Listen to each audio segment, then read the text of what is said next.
Good evening, race fans, and welcome to TRTN as you join us into what is a very hurried start here to the first round of the Orange Line Racing X VSR Midweek Championship, a continuation series of what was previously the VSR GT3 Championship live here on TRTN. As always, I am Regan Clark. You join us here in Kent at the site of a former home of the British Grand Prix right here at Brands Hatch. Founded in 1950 in West Kingsdown, Kent, comprised of 9 turns and 2.4 miles of FIA Grade 2. This current configuration of the track was birthed in 1992 but follows the same skeleton structure as the Grand Prix layout introduced from 1960 onwards. As mentioned, of course, the former home of the British Grand Prix, but also we see racing from British GT and British touring cars, as well as many other series across this fantastic venue. If you joined on with us only a few days ago, you would have seen Brands Hatch be the start of the HCCL Ginetta Summer Challenge. We saw some grand racing over on GT4, so following on into a brand new series here with Orange Line Racing X VSR, the Midweek Championship as it's come to be, will comprise, taking a look at its calendar, currently 8 rounds, with Brands Hatch being the starting point here on June 24th. Coming up thereafter will be Spa, Laguna Seca, Barcelona, Alton Park, Silverstone, Suzuka, and Misano. So we're in our first of 3 British rounds this season. We'll also see racing in North America as well as over in Asia, as well as mainland Europe, courtesy of Barcelona and Misano, as well as Spa.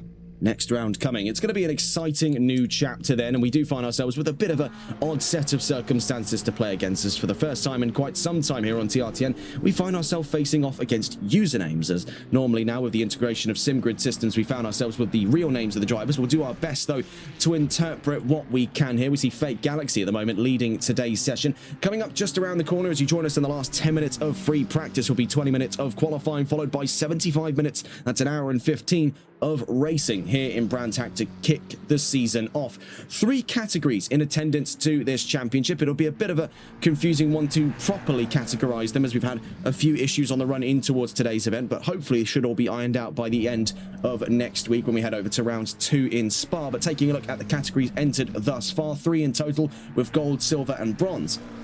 Entries to gold then: Owen Camus, Lee Evans, Antonio Angeletta, Ian Oates, Declan Anderson. Wishful winnings: Alan Alexander, Chris Davies, Mr. Burney, Lewis McKenzie, Kieran Rod, Fake Galaxy, Sam Brockman and John O'Driscoll. Taking a look in towards the silvers, we find Milan Piconi, Julian Aquati, Ben Dexter, Lewis Perslow, Sean McNally, Giovanni Palumbo, Matt Critt, Robert Ogan, Peter Mikulas, Mattia Maragnoni, Andres Tishavari and Leroy Donald.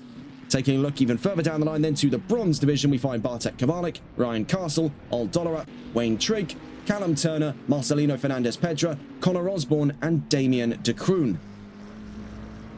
So quite an extensive list of drivers at the moment, with the grid currently piling in 17 drivers in attendance thus far, with Galaxy fastest in the session so far. We find Declan Anderson, formerly known as Indian Goat, in second place by 33 thousandths of a second. We find John O'Driscoll, otherwise Region X21 for today's event, in third. Soviet Mario, otherwise known as Alan Alexander, a very recognizable sight on our screens here. We've seen his exploits over on the NLRL Sunday League in the same 315 Bentley for tonight's round of the championship. The Blue Frog, his teammate and former VSR champion over on season 9 during the Porsche Cup era, otherwise known as Kieran Rod, makes the top 5 as it stands by 43 thousandths away from his teammate at the Euro Titans Endurance team, courtesy of the 315. That was contact between himself and the 870. That is otherwise on today's server Morgan Rock, but we know him as Andres Tishavari.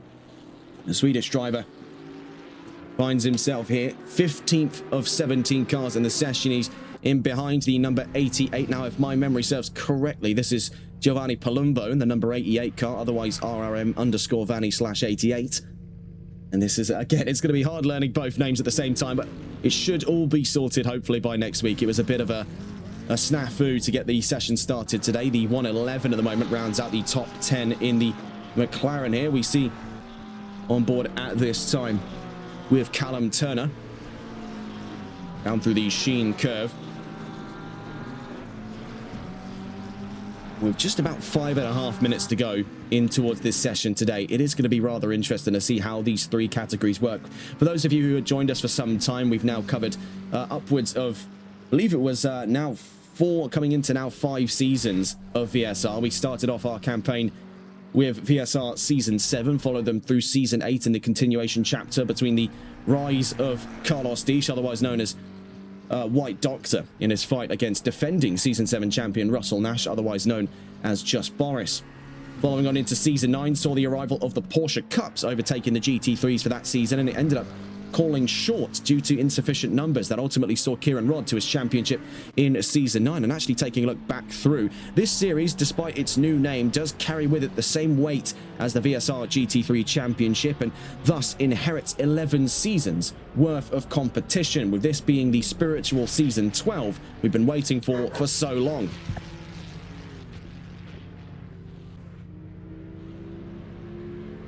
And so taking a look throughout that series saw plenty of drivers take the championship title, but only 2 of them in that series' history ever went for multiple runs, that being White Doctor, otherwise known as Carlos Dish, and VSR Chris, otherwise known as Chris Davies, who is, I believe, on track tonight with us here, the number 28 of Old Man on Track. We have seen that username long ago. Then we saw VSR Chris, then we saw Chris Davies. The 2-time VSR champion is on today's grid with us here in Brands Hatch. Behind him, the number 93 Porsche of a Sublime player. Now, I believe, just having a glance through our usernames here, because we have had to make a little bit of a directory for today, that is Leroy Donald, a driver we've seen on both Orange Line Racing and over on MSC.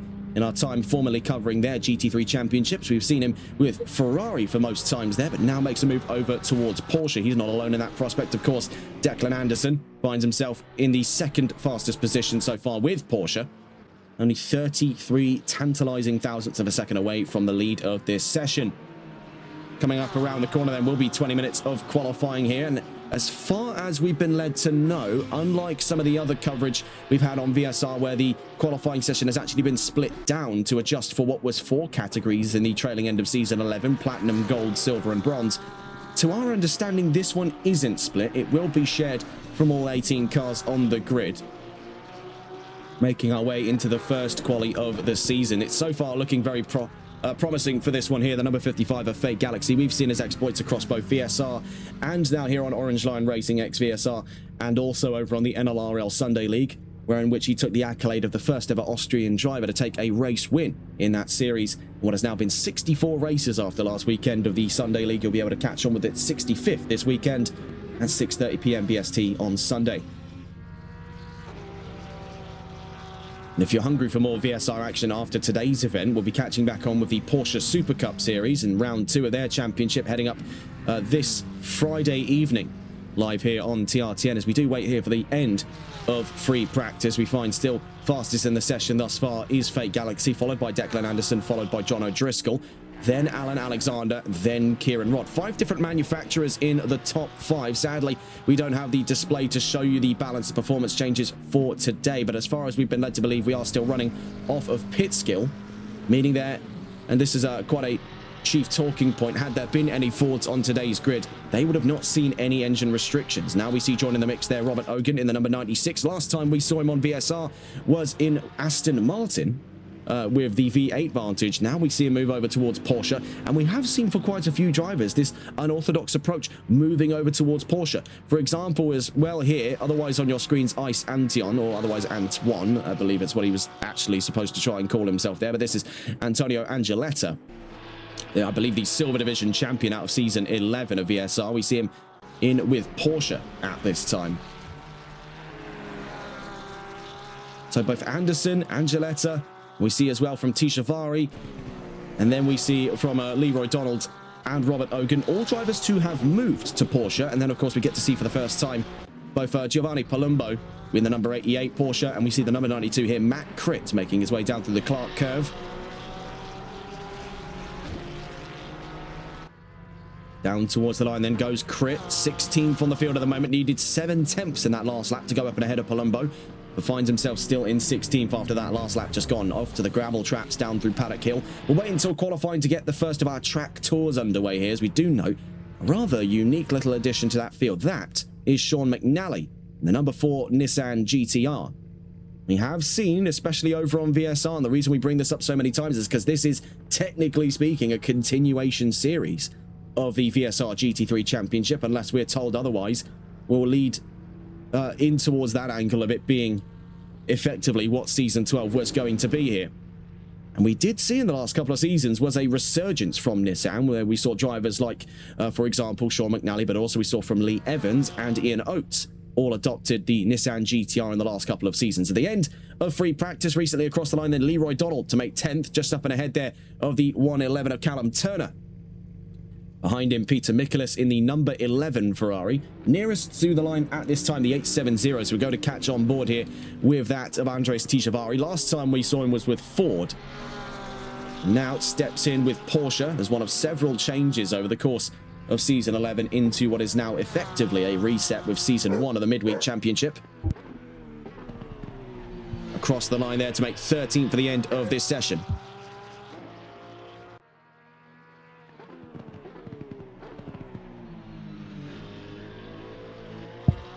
We wait then for the start of qualifying. The number, I believe 315 is nearest to the line here, the one that will end this free practice session with qualifying just around the corner. On board with Alan Alexander down through Stirlings and up towards Clearways and the Clark Curve.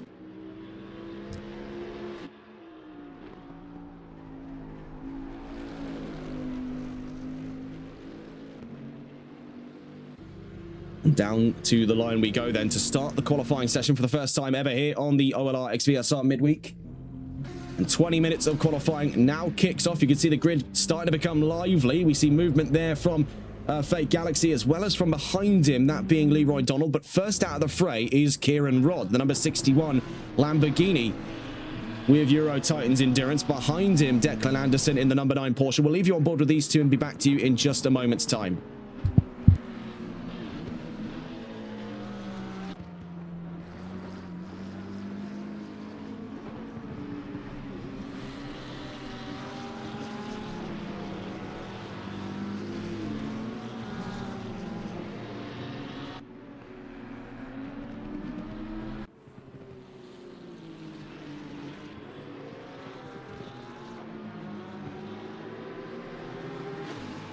We've taken note, the number 420 having disqualified himself from the session. I believe that was for John O'Driscoll. Now, for those perhaps new to the Midweek Championship, or what it was formerly called the VSR GT3 Championship, John O'Driscoll, formerly known as Regent, or otherwise just the number 420 Ferrari, was part of a group we later coined as the Back Row Bandits. The other in that group was the number 61 of the Blue Frog, otherwise known as Kieran Rodd, leading the session at the moment down towards the first of our qualifying flying laps. We'll catch on board with the 61. It was a bit of folklore from back in the VSR GT3 Championship, where he would routinely start from the back and carve away up through the field, round on round. It made for some of the most exciting drives of the season. On board then with Kieran Rodd, the number 61, makes his way down through to Paddock Hill Bend for the first time.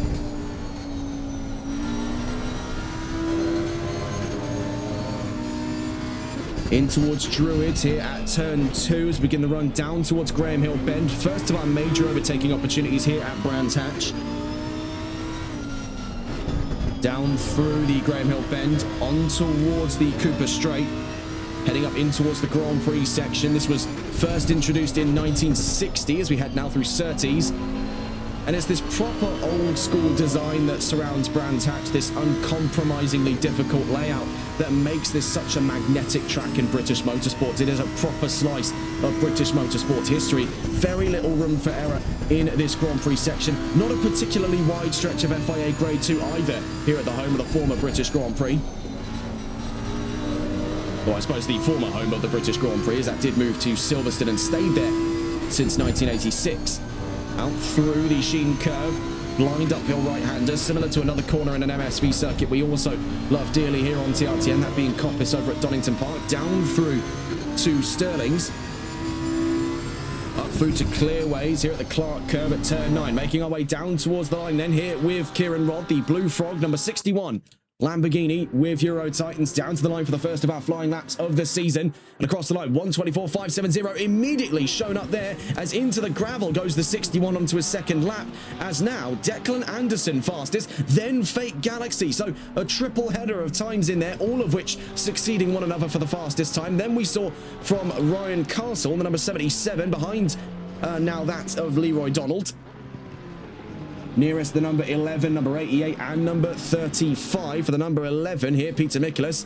6th place for the number 88, Giovanni Palumbo, to 7th. Number 4 across the line a moment ago. Now up to 6th place goes Sean McNally. Behind him was the number 96, that being Robert Ogan. Otherwise, VSR Twiglet, the 111 across the line a moment ago to start another flying lap. That'll be for this one here, Callum Turner. Otherwise, Jam Toast 96 with McLaren. 870 nearest to the line. So here comes Andres Tishavari. And it's going to be quite the culture shock here for the Swedish talent to have moved away from his time with Ford, front engine machinery, of course, now over towards Porsche, where the engine is on the complete opposite end here, mounted, I think, just over and slightly behind the rear axle. Across the line, Matt Critt to 10th. We also see for Chris Davies, 9th in his first lap of the session. Number 9 nearby to the line, so here comes Indian Goat. Otherwise, Declan Anderson, from 3 tenths away, stays there, and we see, could the bar be raised here by Fake Galaxy coming down towards the line? Yes, it can, by another 3 tenths. 123, 347. Now only 5 minutes through on qualifying. Number 93 across the line, that'll be for Leroy Donald. Goes to 4th in today's session, up and ahead of Ryan Castle and Sean McNally. Number 11 across the line a moment ago, we see there for Peter Mikulas, now up to 6th ahead of McNally, who is now forced down to 7th. And then we see Bartek Kowalik goes to 6th. Number 35 with BMW. Number 96 nearest to, here comes Robert Ogan with Porsche, goes to 8th. On his first valid flying lap. From behind him went the number 111. We saw there for Callum Turner, now up and alongside with that. Having a look here, 600ths ahead of Chris Davies, and then stuck in behind Giovanni Palumbo. Also during this time, this is Ian Oates, otherwise Oatesy 789. The number 6 Ferrari, now 3rd fastest in the session by 200ths ahead of Kieran Rodd. Finds himself just astray there of 6 tenths behind Declan Anderson. Number 92 and number 28 across the line a moment ago there for the number 28, the latter of 2. Chris Davies 7th in the session. As for the number 92, that being Matt Critt, stays in 14th place. Number 9 approaches the line. So for Declan Anderson, slices what was a 6-tenth deficit down to 3 tenths. Short to approach the line then is the 55. And across the line there went Fake Galaxy, still 340 thousandths in the clear. Across the line from behind him went the number 1 and the number 93, so that'll be for Antonio Angeletta. And the number 93 in behind him, that being that of Leroy Donald. So that's the 3rd and 4th row of this grid so far.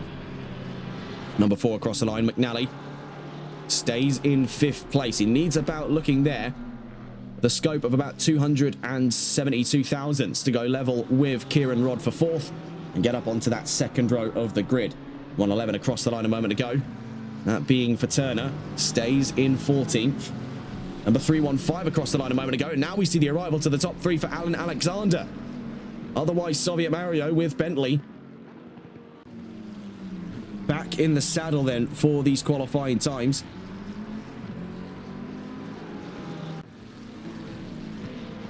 Number 28 nearest to the line, that'll be for Chris Davies, now up to 8th place there ahead of Antonio Angeletta. From behind him was the number 92, that being Matt Critt, now down to 17th place. The only other time left to be set here is Ben Dexter in the 247, because of course we do know for John O'Driscoll, voluntarily disqualified, starts from what looks to be 19th place. It's worth noting here in his last lap just gone, Declan Anderson is now only 55 thousandths away from Fake Galaxy. That's a whole half a second ahead of the car behind. We now see another driver into the mix here, the number 299 Mercedes. And just to quickly pull up which one this is, if I'm not mistaken, this is, as it happens to be the case, I'm trying to remember here, if I'm not mistaken, it's all dollar up, but I might be wrong on that one. Again, still having to relearn all of the usernames here. It's been so long since we've had to use any of that infrastructure. That is somewhat extinct to us. No, it is Wayne Trick, my mistake there. So Wayne Trigg now on the field is now one of 2 times left unaccounted for. The other being, of course, Ben Dexter, who now starts a flying lap here in Brands Hatch. Alan Alexander makes 3rd ahead of Leroy Donald, and Ian Oates rounds out the top 5 at this time. And it's worth noting, by only actually just a little under 800ths of a second. Recently up to 4th, though, goes that of Chris Davies. Nearest is the number 9. Needed 55 thousandths in that last lap. Couldn't find it on that go around for Anderson. We see there, snaps out in towards Paddock Hill Bend. That's trouble for him. Trouble aplenty. The 55 does raise the bar ever so slightly higher. That was an improvement of 25 thousandths of a second. Let's go back up and ahead here. 55 thousandths in the lead now. 80 thousandths for this one here. The number 55 of Fake Galaxy, the Austrian talent, has been poised for the start of this season. Number 35 across the line. That was Bartek Kowalik to 12th. From behind him, the number 4. That's Sean McNally, stays in 8th. 96 is nearest, so that'll be for Robert Ogan. Leaps up there from 13th into the top 10.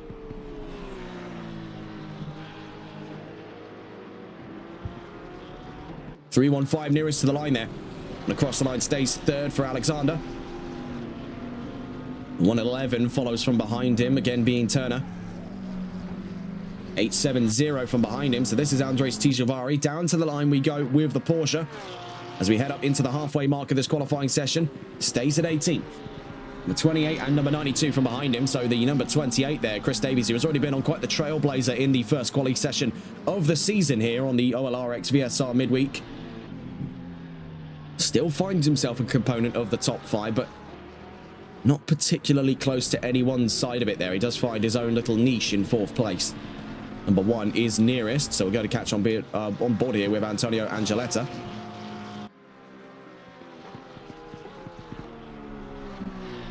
Number 77 across the line there. That was for Ryan Castle, the number 77. McLaren in the top 10. 3 cars in total from McLaren currently in the top 10, being Fake Galaxy, Chris Davies and Ryan Castle.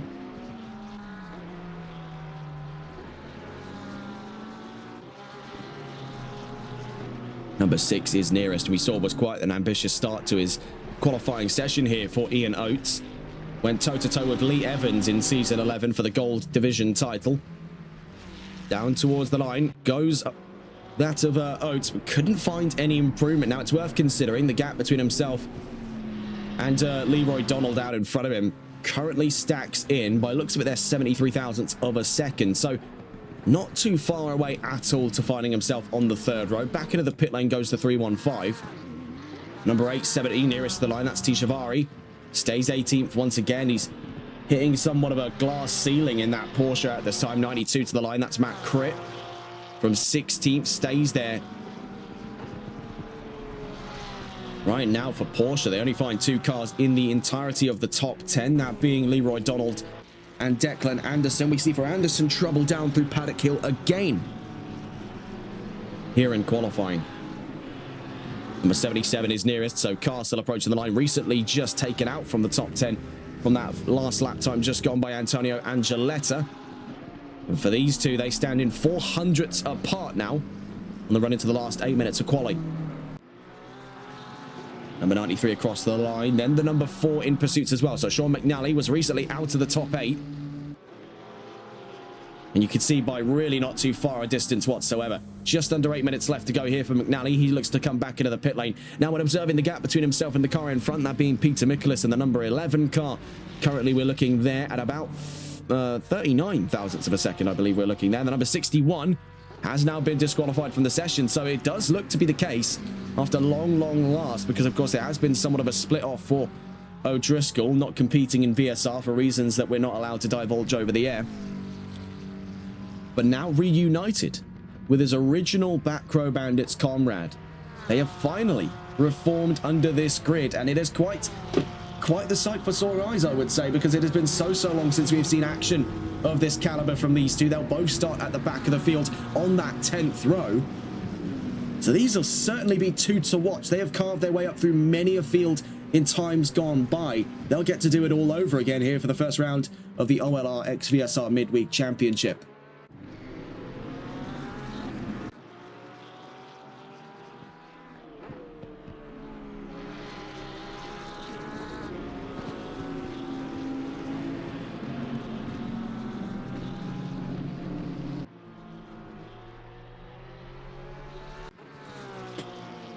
Nearest to the line at this time will be the number 88, so looking to go and catch on board if we can here with the 88 of Giovanni Palumbo.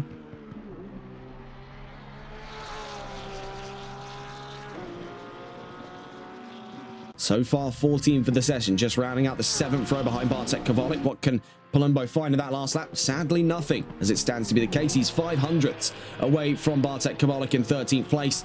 Couldn't find it in that last lap. 6 minutes left to go for these drivers. Number 55 is nearest, so looking at one more sprint of flying laps is the current pole sitter. The 315 now is disqualified from the session. All of this disqualification from out in front of him has now invited Chris Davies to the podium. Moreover, it's also invited both Ian Oates and this one here, the 93 of Leroy Donald, into that top 5 for the first race of the season. So we spoke about the back row bandits in the past, and I would say in the case of the 315, in the absence of quite a fair few races we've covered here of this one, the number 61 of Kieran Rodd, that I would say that Alan Alexander has become somewhat of an honorary back row bandit himself. We've seen it quite a fair few times, and especially over on the NLRL Sunday League, of which we've got still plenty of action from Alexander over the course of the current 6th season of that championship. So it is going to be quite interesting to see not only the original duo reunited at the back of the field, but their latest member, the honorary, I would say now looking to be crowned back row bandit.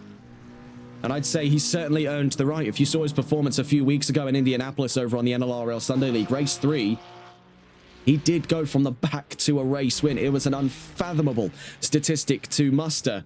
The 315, I'd certainly say, has earned his stripes there.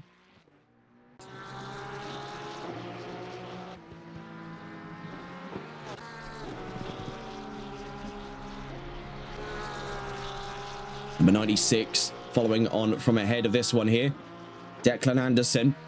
800ths from pole. Can he find it in the last lap? Not on this one. So about 3 more goes anticipated here for the number 9. But it's just so wobbly down through Paddock Hill. And we've seen this multiple times now that he has had stability problems down in Sector 1. The Porsche, very rough around the edges. A very engaging driving experience. And you need a very specific style of driving to get the most out of the 992. Otherwise, it is a car that will eat you up. And we've just seen already, it is such a treacherous descent down through turn 1. It's not easy in any of the GT cars, but it certainly is nowhere as hard on them as it is here for the Porsches. We'll see, though, from Anderson, still with his sights affixed on a possible pole position today. It is in somewhat of an old Western-style gunslinger draw between these two, the 55 and the number 9 of Fate Galaxy and Declan Anderson. It is worth noting, in the last 4, now coming up onto 3 minutes of qualifying remaining, Fate Galaxy is back out on track.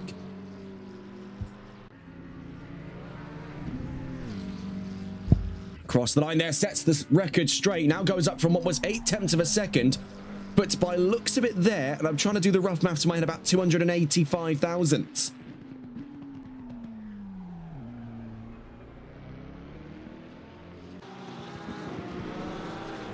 The Blue Frog in chat asking why you got to shut off on us. Was that, did you hear the sound of the microphone when we turned that off?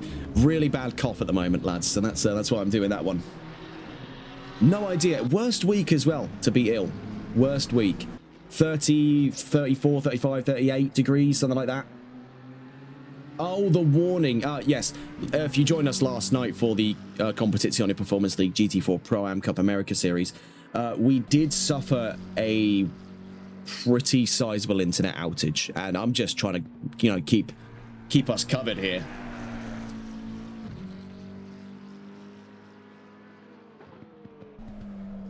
See the last 2 minutes of the session. Did Wishful win a race? Asks Soviet Mario. Yes, actually. Actually, wait, no. No, my mistake. No, sorry, it was David Tanguay. He was very close. I will say that he was very close, but in the pro category, it was 2 wins for Philippe and 1 for Tanguay, if I'm not mistaken.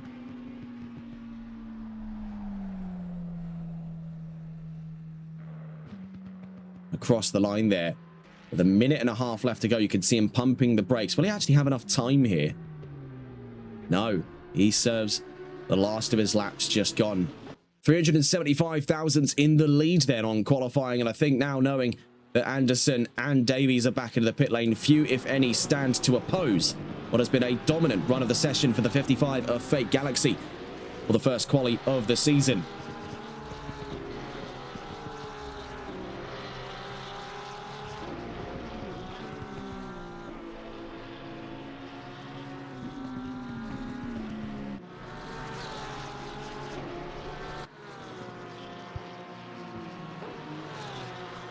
It's worth noting a little further down the line here between VSR Twiglet, otherwise that's a Robert Ogan, and currently in the pit lane is Peter Michaelis. Exactly the same time down to the thousandths. We'll be looking in the tens of thousandths of a second to note any kind of difference. Right now, the closest held P6 we've seen in a good while. You see, though, for Twiglet scurrying his way down towards that checkered line. He wants one more lap out of this, knowing all he'd need is 1,000th in the case here of Robert Ogan to get up and ahead of Peter Michaelis. He's got 20 seconds to the line here as he rounds clearways into Clark Curve. Definitely got a chance here. But no, calling it quits now. The 96 is in. Across the line goes that of Leroy Donald, I believe just with enough time here to go on to one more lap, looking to challenge that third place spot away from Chris Davies. Down through Paddock Hill Bend goes the number 93. We'll catch on with him a little later on. Across the line a moment ago, the 88 of Giovanni Palumbo ends this session 13th. Number 1 now into the pit lane, so Antonio Angeletta settles to a top 10 start, 9th place for him at the moment. Following him in there was the 247. Looking a little further down the order, that being Ben Dexter at this time. Nearest to the line is going to be the number 6, Ian Oates, on his way out through the Dingle Dell in towards the Sheen Curve.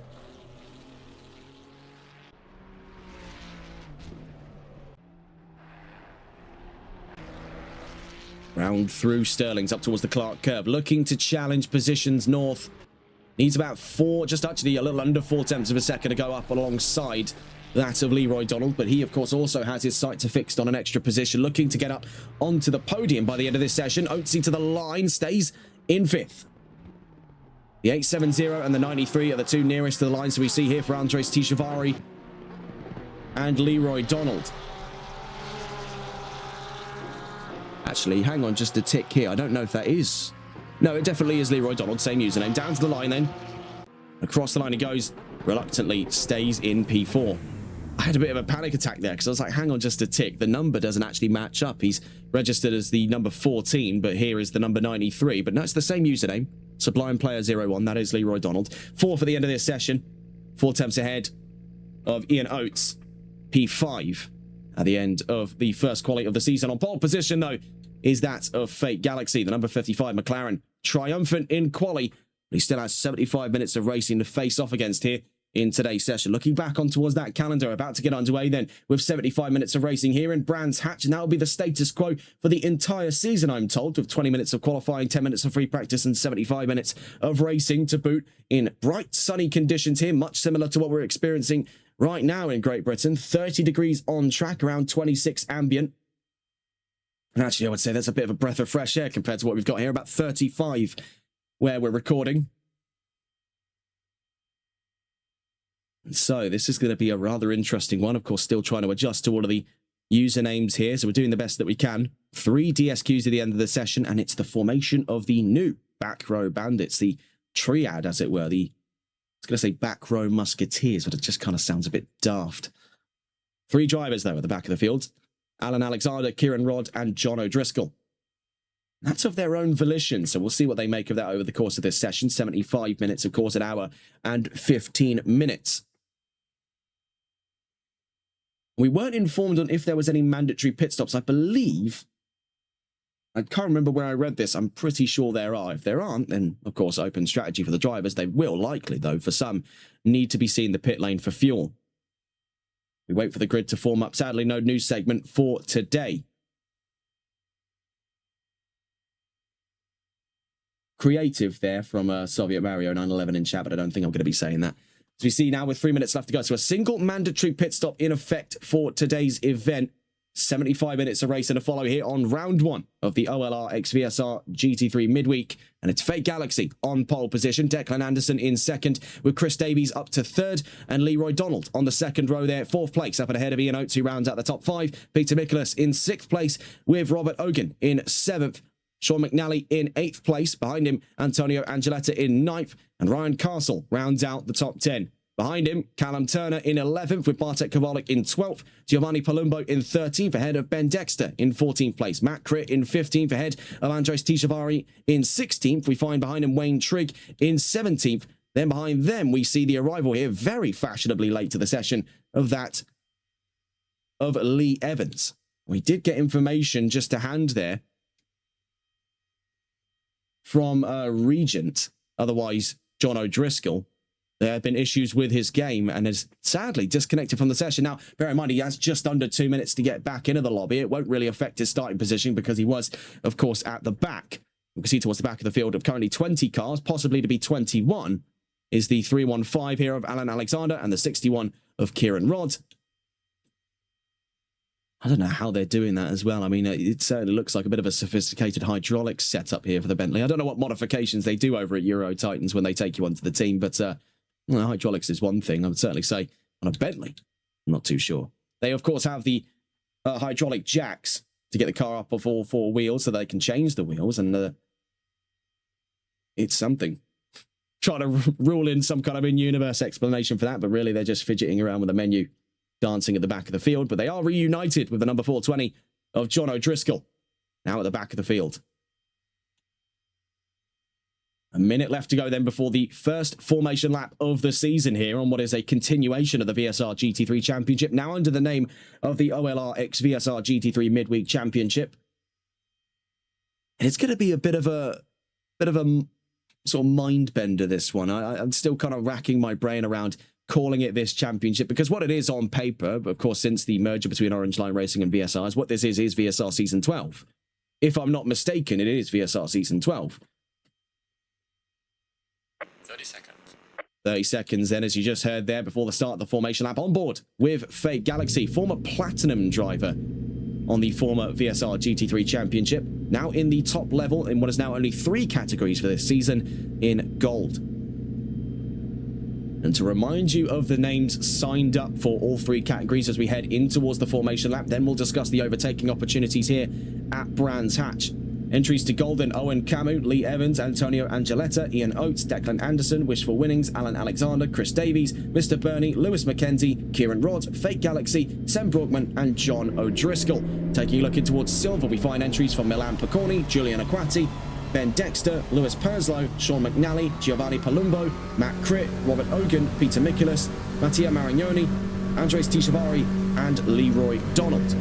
Then looking in towards the bronze division, Bartek Kowalik, Ryan Castle, Old Dollara, Wayne Trigg, Callum Turner, Marcelino Fernandez-Petra, Connor Osborne, and Damien de Kroon. Following on then with Fake Galaxy as we get in towards the formation lap here. 21 cars in attendance for round 1 of the championship.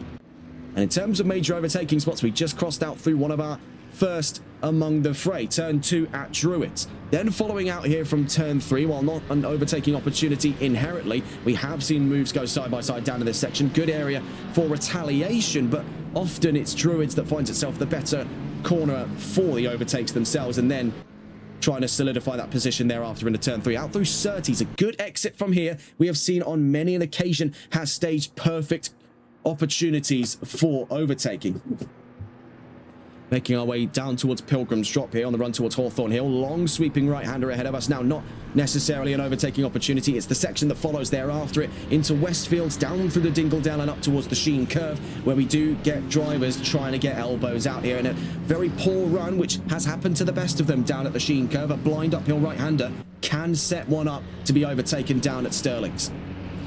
So your key areas to watch out for on the course of today's event: turns 2, 3, then looking further down the line towards turns 7, 8, and I would even have a hazard of saying a good exit from turn 9 can give you an advantage down the Brabham straight up towards Paddock Hill Bend. But a lot of these overtaking opportunities, like we see with Paddock Hill Bend or Surtees, or for example with Westfield, do rely heavily on the corner behind them. In terms of where we're going to see it concentrated, we'd be looking at turn 2 at Druids, turn 3 at Graham Hill Bend, and turn 8 at Sterling's. Following on board then with Fake Galaxies. 75 minutes against the clock here.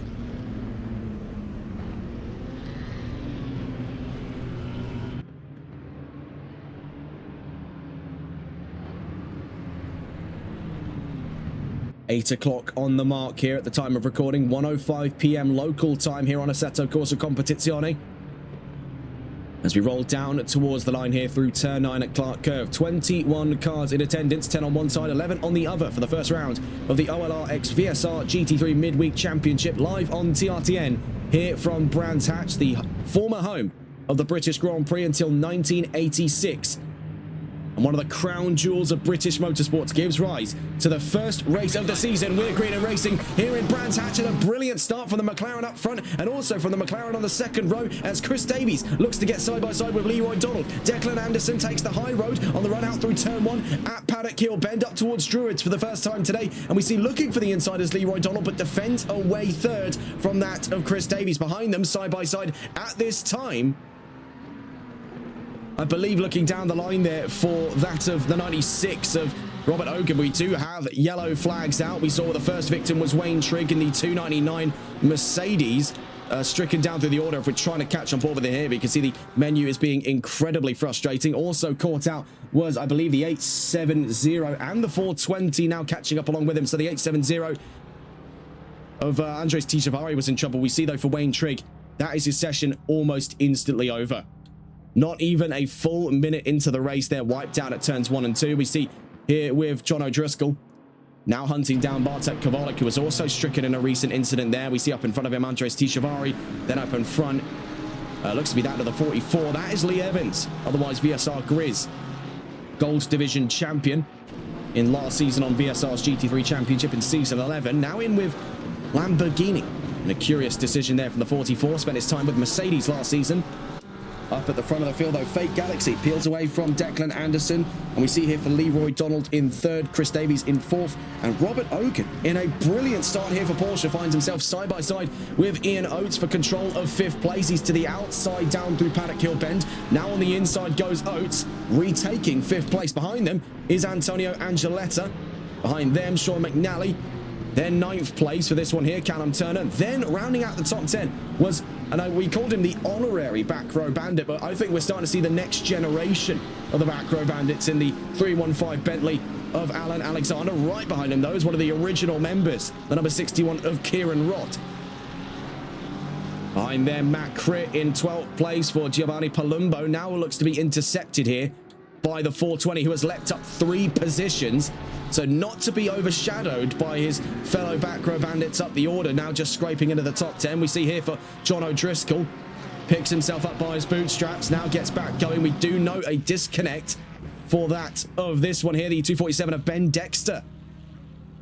That's now 2 major casualties right off the start of this event. Side by side here now ahead of Palumbo goes the 420 of O'Driscoll. Great hustle we're seeing thus far from him in today's event. Out through the Sheen curve we go, in behind him Tichavari and Castle. In terms of some of the closest fights, this is one among them. We also see here, now recently having got up past Callum Turner, is Alan Alexander. So the nearest fight is for these two now. Turner v Rod, and a little bit of contact there at Clark Curve. Now onto the Brabham straight. The 61 just up and ahead, attracting the ire there of the 111. Up towards Paddock Hill Bend. He's giving him the lights there. Clearly displeased with the etiquette of that overtake.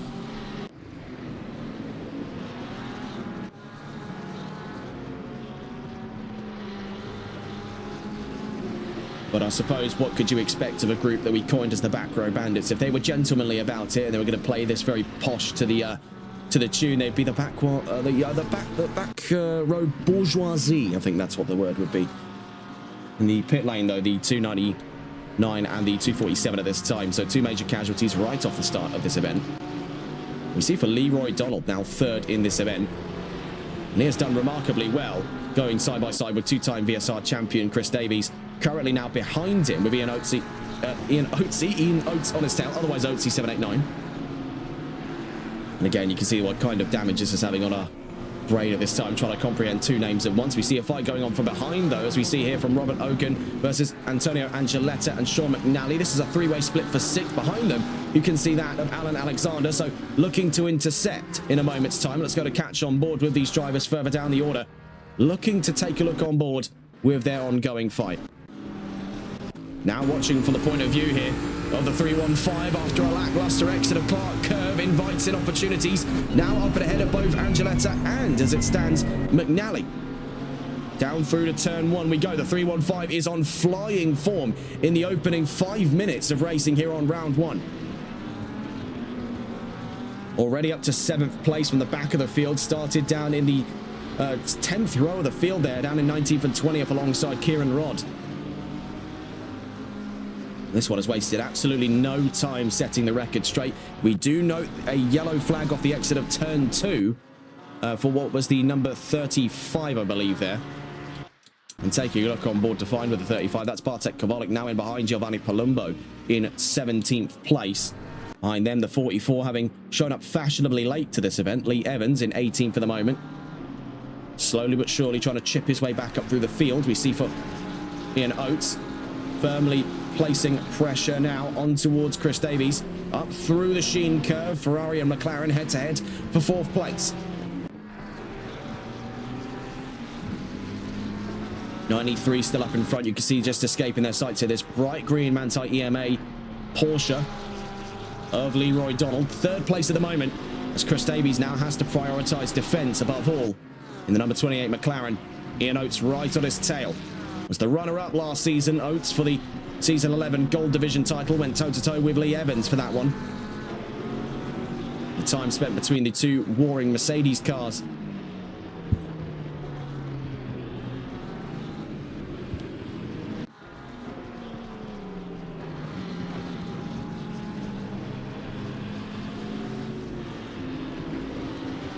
Looking further down the line here to see another move on the cards. Robert Ogun versus Alan Alexander. And he has been on quite the mission since the race start here, starting from the back alongside Kieran Rodd and John O'Driscoll. But of the three, he is the one that made the most amount of progress thus far. Now up ahead there of Robert Ogun to 6th place. So on the 3rd row from the back. That is quite an impressive statistic, given that we are not even 15 minutes through this session at the moment. We do see in the background, though, what looks to be an upcoming attack for position there for the number 01. Of Antonio Angeletta. Let's go to catch on board, though, with these two Porsches as they look to fight here for 7th place on track. In behind them, though, is the number 61 Lamborghini.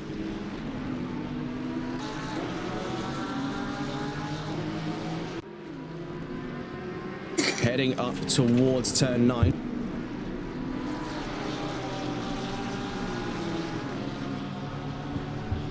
Now onto the Brabham straight, heading up into lap 5.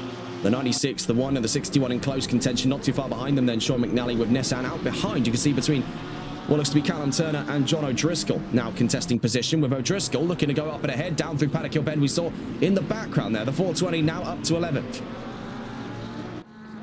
Great hustle then from those three, having started from the back end of the field, but of course the focus of the race currently shifted on these two. As for action out front, Fake Galaxy leads over Declan Anderson by 2.8 seconds, with Anderson ahead at the moment of Leroy Donald. In 3rd place, Chris Davies in 4th, rounding out the top 5, Ian Oates. In the fighting to the back end of the top 10, we see here, already having got up and ahead, was the 315 over the 96, the 1, and the 61 with the number 4, rounding out the top 10.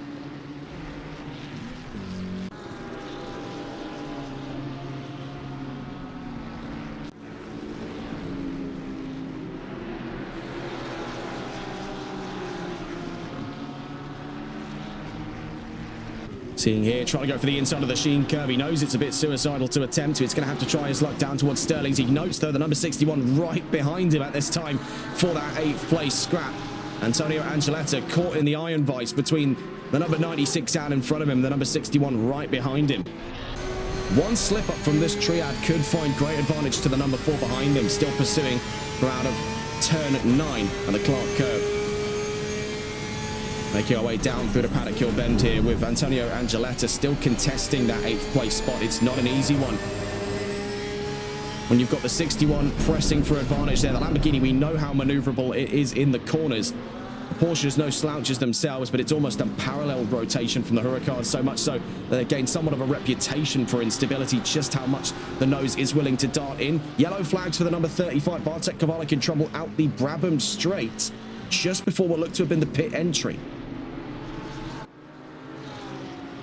Taking a look then on board in the ongoing fight for 8th place.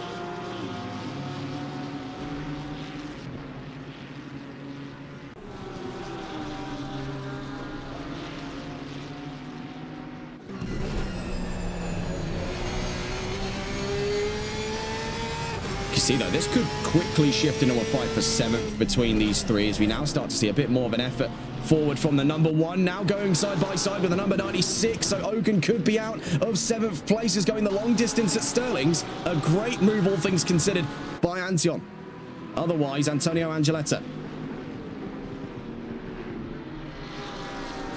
As it stands to be the case then, coming up onto the first 15 minutes of racing here in round 1 of the championship. Fake Galaxy continues to lead, but the most recent changes have been for 7th from Antonio Angeletta. It's worth noting, currently a fight for the top 5, even for 4th place up in front there is on. We do see trouble up in front there. It's held up by Wayne Trigg, was that of Leroy Donald, and that's the same story for Chris Davies here, as the 299 careens off track in towards the grass off the exit of the Graham Hill bend. A 3-way split here for 4th place ongoing.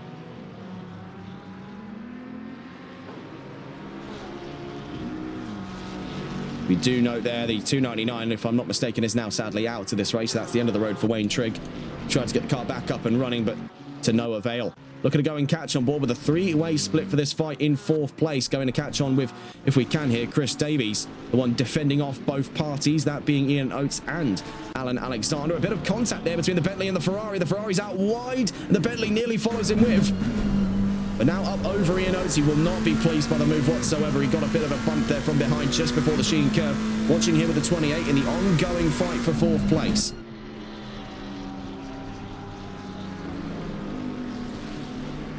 Out behind, you can see Bentley takes a deliberately wider line there at Clark. Is there the possible ambitions? Yes, it looks to be the case to let Ian Oates back on par. So good sportsmanship there from the 315. He has been very, very firm on this grid, but isn't going to be unfair about it.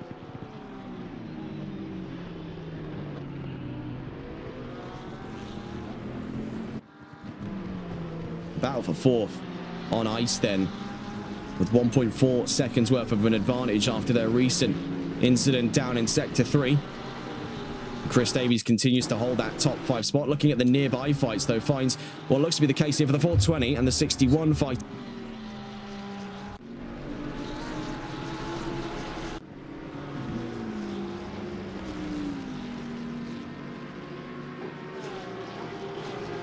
We see here for the 420 and the 61 now looks to be catching up to Robert Ogan out in front in for 8th place.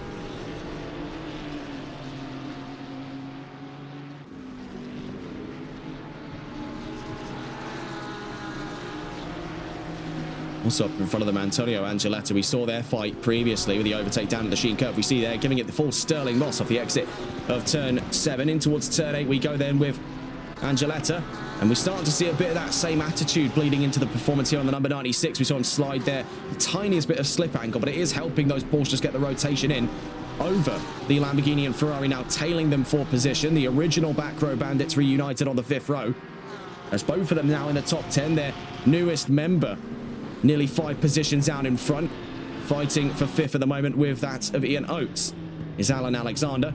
So we go to catch back on board off the exit of Paddock Hill Bend, and looking for the inside there was O'Driscoll. He might actually have the chance here down at Druids. It's contact between the 61 and the 420. Down at Druids, in towards turn 3 of the Graham Hill Bend, into the pit lane recently. Giovanni Palumbo in the number 88.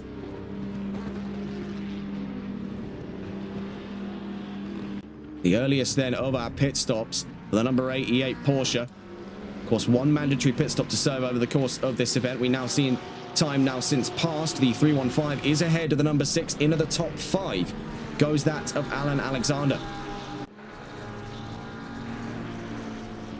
Makes you wonder as well, of course. We labeled him the honorary member of the Back Row Bandits, but I think realistically he's got definitely the talent in today's event to stand at the head of that table.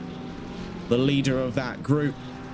Not sure exactly what the original members would have to say of that, as we do see now getting up and ahead of Antonio Angeletta after recently falling in behind Robert Ogan. Goes both now, Kieran Rod, and nearly following him there was the number 420 of John O'Driscoll.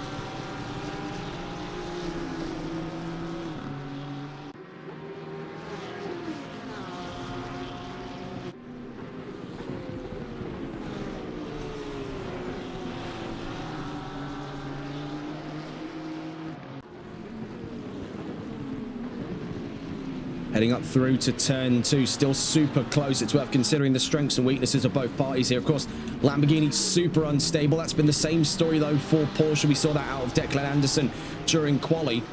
But where the Porsches really outshine their contemporaries is under the brakes. They've got some formidable stopping power. But in areas like Surtees where it's so easy to lose that inside line because you are on a little bit of a curved braking zone on the run up towards the Grand Prix section. You can see in the case here how easy it is to lose time, even in spite of having the better brakes. You'll see that probably best demonstrated on the run down towards Sterling's, on the run up towards Druids. I would even hazard a guess to say possibly down at Paddock Hill, but it is a bit of a stretch. See for the 96 sliding his way out of Westfields, now through the Sheen curve. As behind him in the grass goes the number 1 sideways, nearly into the wall there for Antonio Angeletta. Clips the wall. And the yellow flags now out there for the number 1 as he tries to rejoin. The 92 has to slip on by there. Matt Critt so nearly collects himself onto the number 1. You can see though he was out wide. He would be furious to see that. That's likely a report to the stewards for an unsafe rejoin by Angeletta. Finds himself now in behind Callum Turner's 111. Just over a quarter of an hour into this race. Recent action now in a top 10 once again here as we see Rod versus Ogan versus O'Driscoll. Catching on here, Kieran Rod falls out wide at turn 3. O'Driscoll's through. That is a rather interesting race suit for him there. That's bright neon pink. I made the joke a little earlier on, but no one seemed to click on with it, but perhaps some of the viewers at home will understand if you've ever played a Valve game, and any of the Valve games you've ever downloaded mods for them, but you've not mounted Counter-Strike Source, you get the missing textures. That's the vibe I'm getting off of this one here. That's not really quite a salmon pink. That's radioactive pink we're seeing on the race suit here. But, you know, we are a sports commentary channel. We are not a fashion commentary channel. Way out of my league. Up in front, though, looks to be trouble. The number 28 there in the wall. That's Chris Davies. Disaster for the McLaren, who was originally part of the top 4 in the wall. The 2-time VSR champion stricken on the first race of the season, tries to get himself back up and running, but he's in the worst spot possible. Just about gets himself righted, but he's going to fall in behind Lee Evans in the number 44 car. Rejoins to the track there just ahead of the number 77 of Ryan Castle. Now, recent power vacuum is now invited into the top 3, the 315 of Alan Alexander. Ian Oates finds 4th place, and as we see recent troubles here for this one, another of the podium sitters, the number 93 of Leroy Donald, falls away from that coveted podium. It was looking to be a Porsche 2-3 in today's race. There have been plenty more things decided then after that opening 15 minutes. You see here for Robert Ogan versus Kieran Rod on the run up towards Hawthorne Hill. Now through Hawthorne's itself on the run up the Derek Minter straight towards Westfields. Out in front of them, you can see ongoing fighting for O'Driscoll versus that of Leroy Donald. Up through the Sheen curve, we saw there was trouble not too long ago in this section of the track. We've seen it quite chiefly for the Porsches at this time, but the most recent trouble came from McLaren. See here, Donald versus O'Driscoll. Behind them, Ogan versus Rod.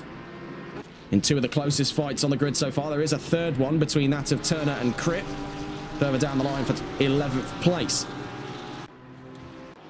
Side by side now, and now nearly ahead, I should say. There's 6 cylinders against 10 on the run up towards turn 1 at Paddock Hill Bend. With the inside line, Kieran Rod's got the advantage and holds that position, but can he hold it down through to Druids?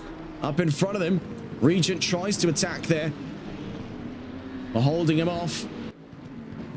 He's out of Leroy Donald. Meanwhile, for Robert Hogan, no chance of a counter-attack then at turn 2, out through to turn 3, settles into 7th. We now see into the pit lane goes Ryan Castle in the number 77. It was quite the surprise in the case here of Chris Davies that he's not coming to the pits to try and salvage his position in the race. Going for an earlier pit stop strategy gives him a bit of breathing space and the rest of the race to contemplate whereabouts he'll end up. Does allow him to carve a line back up through the field without having to actually interact with them. We've seen drivers play cunning strategies in the past on the pits, but evidently the 28 has other ideas. 55 minutes left to go here on round 1. Watching with the furthest fight up the order here for 5th place. Leroy Donald versus John O'Driscoll. Otherwise, Sublime Player versus Regent. In towards Sterling's. Now, this is where we saw that incident for the number 28, or at least the aftermath of it, where he was out sideways, nose into the left-hand side wall.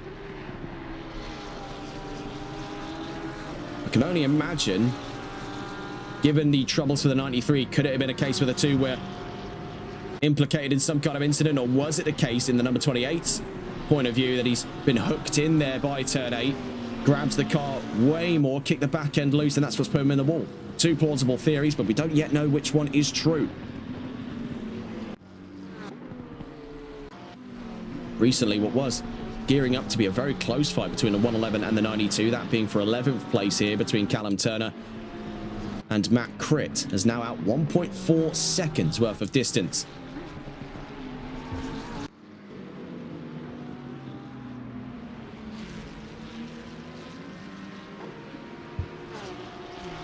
We figured out as well via his interaction with us in the Twitch chat at the moment exactly what happened for Ben Dexter, the 247. Disconnected at the green flags, and in his own words, not how he wanted to start the season. Staying in then from the pit lane to watch the rest of the event out. Just under 54 minutes left to go here in Brands Hatch after what has been quite the hectic start to the first round of the season here. As we now see side by side and ahead just descended upon him almost immediately. Very little time for reaction there, as deep in towards Sterling's went that of Leroy Donald. Now hemorrhaging position to John O'Driscoll, could even lose more ground off to Kieran Rudd. A little tap there between the pair, the 61 and the 93, down the Brabham straight, immediately holding the inside, then back onto the racing line, hoping the Lamborghini can't commit down through Paddock Hill. But it absolutely can, and it will. By the looks of it here, off the exit of turn 1, heading up towards Druids, we see the 61 contemplating a run for the inside, but covered off by the 93. Through turn 2, down towards turn 3, just behind them is the number 96 of Robert Hogan. Still in and amongst that top 10. He's got a catch on board here with that Lamborghini. Number 61, Kieran Rudd, fighting for 6th place off the exit of Surtees. Very bumpy run on the run up towards Hawthorns.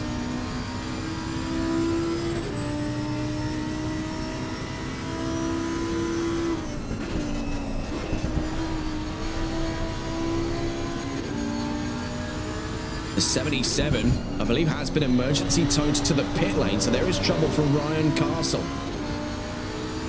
And we've just got confirmation there. Ryan Castle is sadly out of round 1. Oh, it's contact there between the 61 and the 93. You just knew that one was going to happen. And we can see he's trying to apologize. I'm sorry, he says, but it's not enough, because now immediately losing position out for 6th place. In spite of his gentlemanly conduct to rectify those issues, that's given the most amount of advantage of this race so far off to Robert Hogan, now taking 6th up by nearly 5 seconds.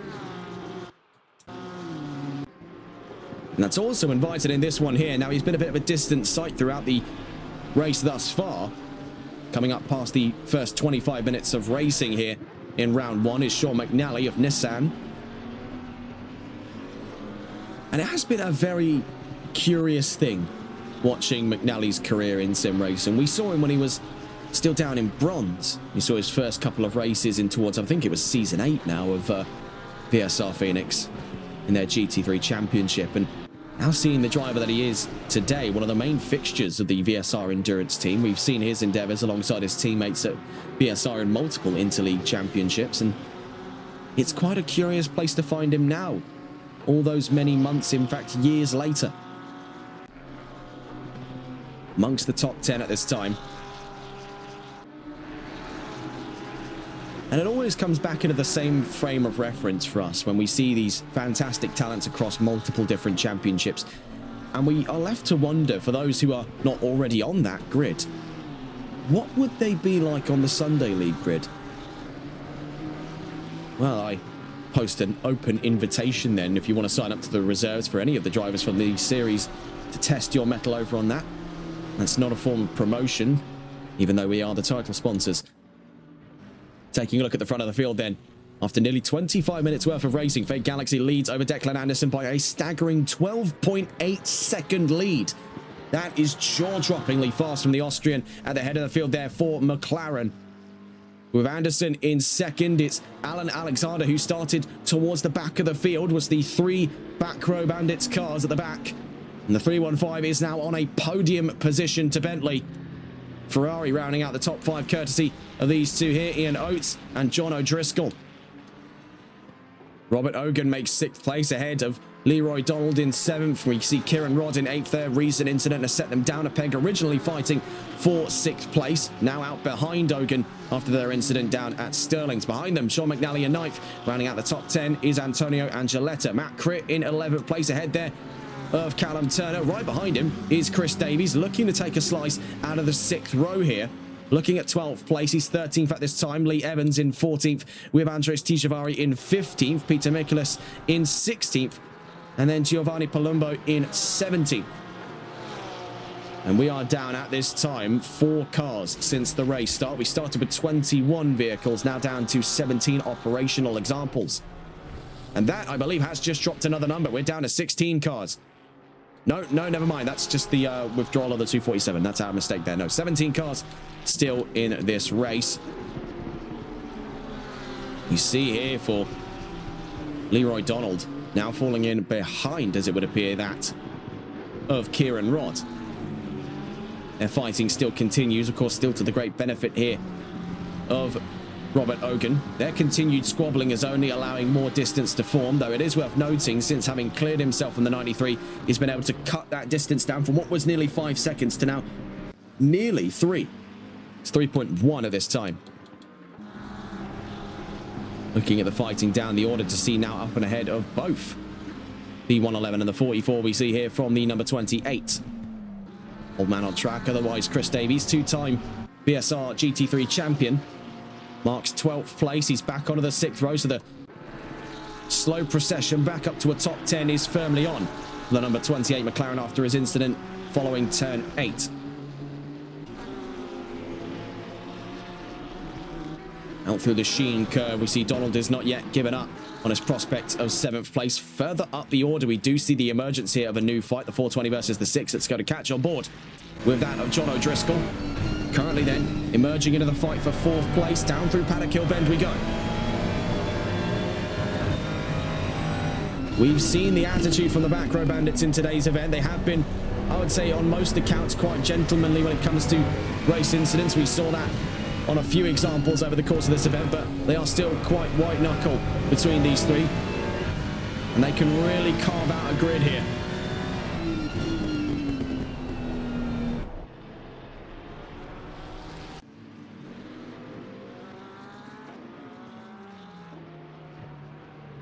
Fourth place up for grabs on the run to Hawthorns. Now, it's worth noting there is a yellow flag on going for the 88 car we've just noted there. That'll be for Giovanni Palumbo, I believe it is the case there. But that has now resolved itself, so bit of a curious case there for the number 88. I believe it might have been a case where he was actually going slow to allow lapping traffic on past. Not quite yet. Sure, there's contact, though. The 420 and the 6 collide at Sheen Curve. But immediately having resolved itself, they just got back up, picked themselves up by their bootstraps and got on with it. So that got ugly for a second there, but really all it was just a little knock between two drivers, and that sorted itself out. In fact, they don't really seem to have lost too much ground at all.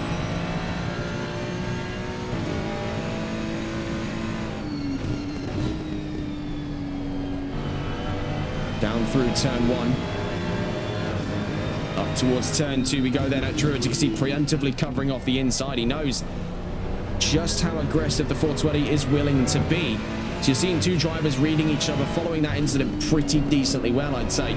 Coming up into the last 45 minutes of racing in a moment's time here on round 1. Still plenty of drivers yet to have taken their mandatory pit stop. Now with a 75-minute race, we're looking roughly here in the ballpark of about 37 minutes.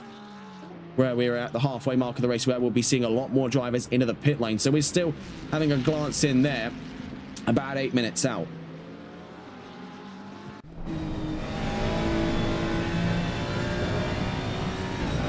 Round Hawthorns onto the Derek Minter straight in towards Westfield. Now, coming up onto this same area of the track where we saw them collide on that last lap just gone. Will they be fooled again in that run down through to the Sheen curve? I think now you can see the 420 is reacting a lot more differently. Not particularly used to just how early on the brakes the number 6 is going. Was that flashing there from the 420? I'm not sure what that's all about. No one took you out wide there off the exit of the Sheen curve. That's all on you. Down through to turn 9 at the Clark curve. Onto the Brabham straight. In that slipstream, he is gaining slowly but surely more and more distance, but he's got to be cautious about that earlier run onto the brakes in most corners here from the number 6. Playing more defensively. Now, he could have an opportunity up towards turn 2, but the number 6 already covers him off. Takes centre mass to the road, but he leaves himself open. Out off the exit of Druids, looking to go on the inside now, side by side, on the run up towards turn 3 on the outside line. At the Graham Hill bend, around the outside goes the 420, but onto the runoff.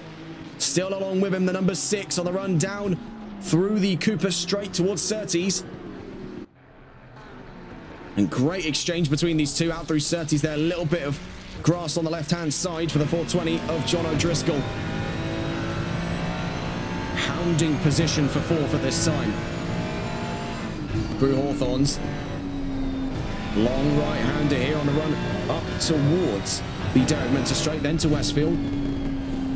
And again, looking to get things a little bit more elbows out. He's looking for the possibility of running on the inside. He's got to be careful at this distance, because there could be more trouble around the corner for him. Round through the Sheen curve, hoping that the number 6 in front would have took himself out wide. The number 88 is now emergency towed to the pit lane.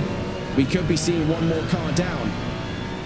That would be for Giovanni Palumbo. Also in the pit lane at this time is Leroy Donald, just leaving the pits in the number 93. And emerges on track up and ahead of these two, but of course by position out behind them.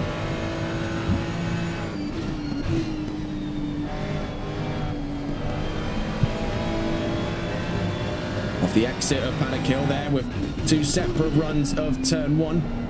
Still covering off the inside, but now even more velcroed to the inside line was the number 6. Quickly cutting away from the fight of 4th just to take a look at where the other fights on track are concerned at this time. We do note one here between Antonio Angeletta and Sean McNally, now for 8th place with the recent pit lane run from Leroy Donald. We also note as well that Chris Davies is now up into the top 10, having got up and ahead of, by looks of it there, Matt Critt, I believe was in front of him for a time. He now is in behind Lee Evans, down in 12th place. Furthest fight up the field at this time is the one for 4th place. Ian Oates versus John O'Driscoll. The two Ferraris in conflict here for 4th place on the run up and around Westfield. Down the Dingle Dell. On the run back uphill in towards the Sheen curve. A little bit of grass there on the left-hand side for the 420, but not enough to upset the balance in towards Sterling's. Tries to conserve as much momentum as he can for the run up towards Clark curve, knowing that no one driver holds the advantage on the engine, much as we see in any lineup, any matchups, I should say, between Ford and Ferrari. Side by side now for the run up towards Paddock Hill Bend. This could be the flashpoint in their rivalry for 4th. Going deeper onto the brakes goes John O'Driscoll, but he's out wide a little bit there. The back end came loose and trying to defend off from the number 6, gets his elbows out. Holds centre mass to the road. Now the number 6 can't find any ground for it and is forced to tuck in behind. So up to 4th goes John O'Driscoll. Brian Oates down to the back of the top 5. Seeing here, Lee Evans versus Matt Critt. We are noting for the 44 what looks to be some sizable damage on the right-hand side of the Lamborghini. You do see it there just as he crosses down through turn 1. It's a fight ongoing for 11th place. We have one, though, much closer for the fight of 8th. And that's Sean McNally versus Antonio Angeletta. Angeletta looking for the inside at Surtees. We can see there, demonstrated the better brakes from the Porsche, but he was grabbed by the curbs at Surtees, so couldn't find any more momentum. Plus, with the Nissan having slightly more top end over him, try as he may, he just can't claim 8th in that corner. He's given it a very good go. Down through to Hawthorns. We do note now in the pit lane, away from the fight of 8th place, the 2nd place number 9 Porsche is in. That being Declan Anderson, now allowing the 315 of Alan Alexander to go up into 2nd for the time being. 40 minutes left to go in this race. Let's go to catch on board here with this ongoing fight for 8th place. Taking a look just quickly at the remnant of what is now what would have been a fight for 3rd between O'Driscoll and Oates. They find themselves 1.3 seconds apart. Going to catch on board with the number 1, pursuing the number 4.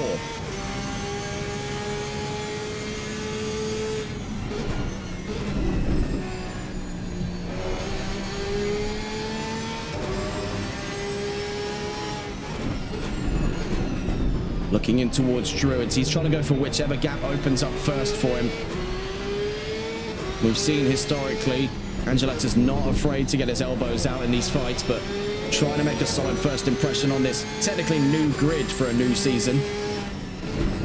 Heading up the inside again, it's Surtees. This time it's contact between the number 1 and the number 4, collecting there to just that one tiny bit of Armco barrier. Just sticking out into the road for him there. That nearly did a number on the number 1, but it has backed him up now into a fight for 8th place, with that of Chris Davies, a man who has been on a mission since his incident down at Stirling's earlier in today's race, as we get ever closer to the halfway mark. Looking to catch on with the McLaren, fighting for that position at this time, the 28. Chris Davies.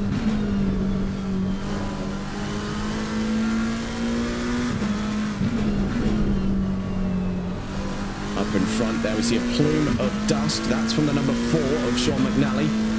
The Nissan just catching a little bit of grass off the exit of turn 8 in through to turn 9 here at Clark Curve. Into the pits goes the Nissan, so McNally is in as our next driver into the pits, the number 4. Round through paddock hill we go then with the number 1 and the number 28.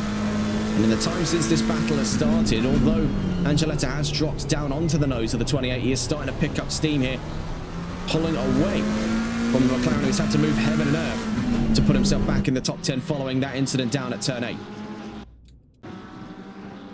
Also in the pit lane at this time is Matt Critt, the number 92.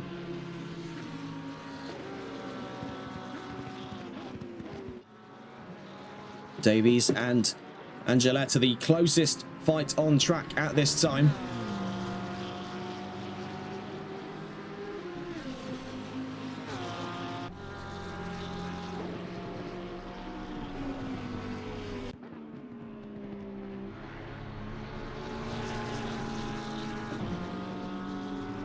Up towards the Sheen curve we go, between the number 1 and the number 28. As we approach the halfway mark on the race, one does wonder, will it be a more by-the-book strategy for the number 55, currently leading the charge down through Westfields with that of Fate Galaxy?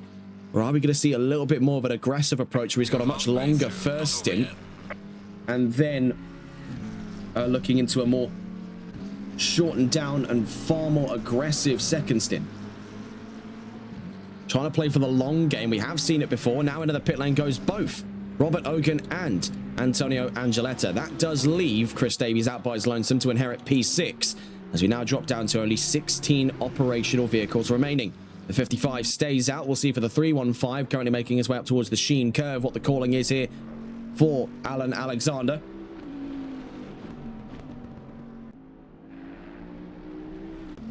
It is quite a bizarre thing to consider. We saw for Alan Alexander, while not in the same regard as Sean McNally, we didn't get to see what I would say is the genesis of his professional sim racing career. We did get to see his rise up through the rookies over on the Sunday League, became the first ever rookie driver to win a race outright, did so in Kyalami with Porsche in the pouring wet in Midrand, South Africa, so many seasons ago. And seeing a driver now very familiar to us be at such a caliber for skill is quite something remarkable. And one of the latest drivers on our radar in the last couple of months has been that of Fate Galaxy. A driver that we first noted in the first round of the NLRL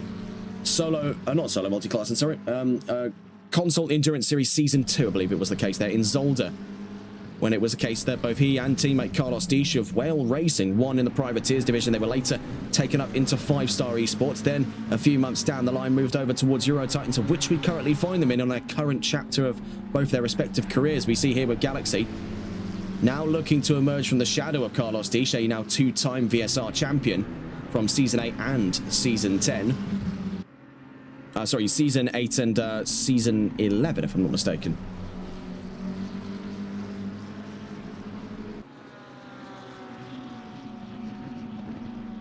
And so far has made a tremendous start to the season here, that 55. As for the 315, also elected to stay out on that last lap. We'll see, though, for this one, as he heads up towards lap 28, he is looking to stay out still. John O'Driscoll has been a man on a mission here. We see him behind him at this time, as the Nissan having recently come to the pit lane, that being Sean McNally.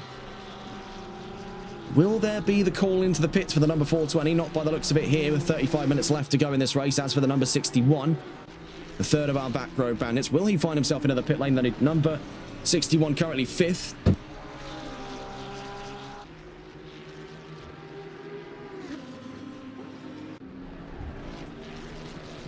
Making our way down through turn 1. Stays out. As for Chris Davies, he has had one hell of a turnaround in this event. Stays out also. So I think we're seeing for plenty of drivers right now, it's a lead by example game for the 55. That more aggressive second stint coming up seems to be the status quo for many among the top 10 at this time. We do note, though, for Declan Anderson, played this a lot more by the books, and that number 9 is definitely likely to see a return to P2 by the end of this race. 34 minutes left to go here in Brands. So far, he's only 2.6 seconds away from the nearest position, that being P6, courtesy of Chris Davies. Number 11, you see here for Peter Mikolas, is the latest into the pit lane. Goes the Ferrari. 315 is nearby, where Fate Galaxy elected to stay out on the last lap, so follows him is the 315 of Alan Alexander. You see here a bit of a wobbly exit from Sterling's for this one. Number 420 of John O'Driscoll. You can see just how sharp the entrance to the pit is there in Brands Hatch. We saw it from the number 11. You almost have to hook up over turn 9. We see here for Ian Oates. And there's this very sharp chicane on entry, but it does help the drivers quite a fair deal, because much harder on this track to pick up a speeding penalty, though it's not impossible. Very, very sharp chicane to try and slow those drivers down. Below, I believe it's 50 kilometers an hour, 30 miles an hour. Into the pit lane goes Chris Davies. You see here from the McLaren. Now, will there be the considerations to repair those damages? It really does seem to be a case where it's not had much, if any, an effect on the performance of the McLaren. It would be a consideration, secondary consideration, I'd say, for his pit crew at this time. I think the main priority is just fulfilling the requirements of the mandate for the pit stop today. We see here staying out goes Callum Turner, back up to 7th in this session so far. 32 minutes left.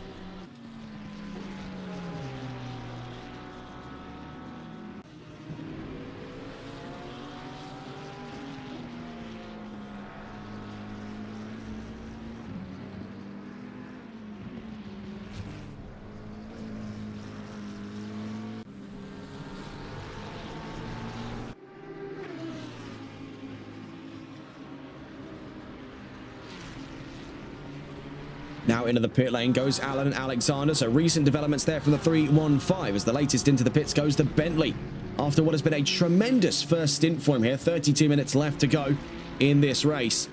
So 315 comes to a stop. The 61 stays out. The 44 will be nearest in considerations. And this has been a much more silent performance, one that I would say has got a bit understated compared to his contemporaries. It's the number 44 of Lee Evans, otherwise VSR Grizz. And it's time away from Mercedes, now to an ambitious new chapter with Lamborghini. Evans has made his way up through this field, now to 6th. We'll see whereabouts he plans to emerge. Now, I'd say there is definitely the chances for a top 10 out of the 44. He has played this very close to the chest over the course of this event so far. The 315 now cleared for release. The 111 might not be able to intercept him in time as the 315 exits in towards Paddock Hill Bend. So down towards 6th place there goes that of Alan Alexander. We do note Fake Galaxy is now in, the race leader. And the number 55 McLaren is into the pit lane. We'll see if the 420 chooses to follow. Now up to second for John O'Driscoll. Up in front of him is Chris Davies, having recently come into the pit lane himself. Now 12th in this race.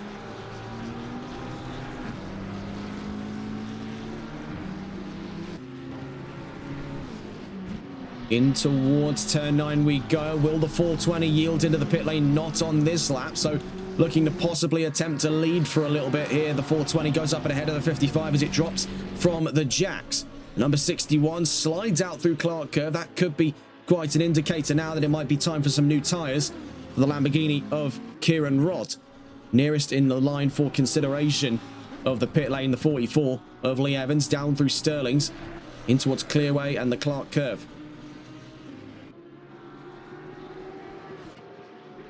Heading up and around turn 9. Will the 44 come into the pits on this lap? It certainly looks to be the case there as he pitches in to the right off of turn 9. Now into the pits goes the 44 Lamborghini of Lee Evans. As for this one here, Callum Turner stays out.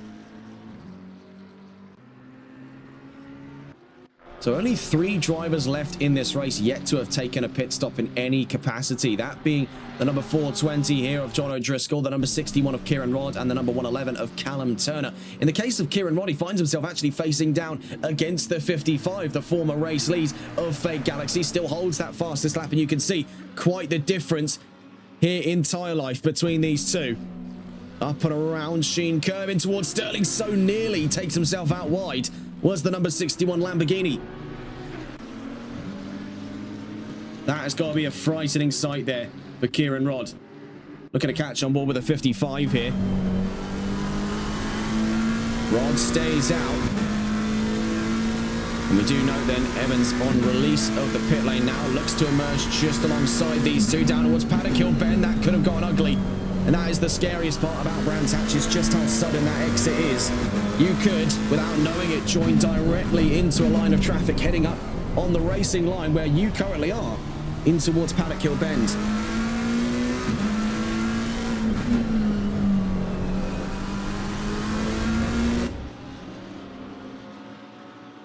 We do now understand what led to the retirement for Giovanni Palumbo. It's been damage on the cars and then trouble with his headset, so couldn't hear the car, couldn't hear any of the radio calls. So sadly, because of that compounded issue, finds him out of the first race of the championship. Not the start he was hoping for. He'll have to pick up later on in Spa at round 2. A 55 still held up here by the number 61, currently leading the charge as the 420 of John O'Driscoll, who, like the 61 of Kieran Rodd in front, has yet to see a run of the pit lane in today's event. 28 minutes left to go here in Brands Hatch on round 1 of the OLR x VSR GT3 Midweek Championship. The 420 stays out up ahead. We watch here from the number 55's point of view. Fake Galaxy pursuing the lead, currently looking at a fight for second between himself and the yet to have visited pit lane 61 of Kieran Rodd. Through turn 1 we go on the run up towards turn 2 of Druids.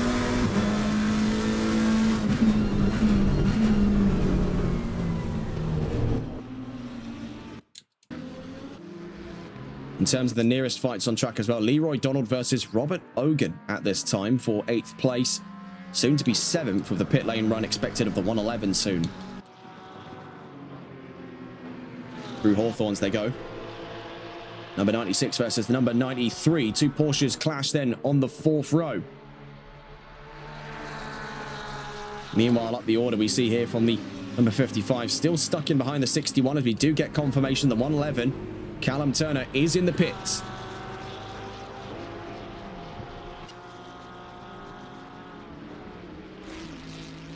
Now having come to a stop, that is going to invite in opportunities for these two here, as already having gotten up into 6th place was the number 6 of Ian Oates.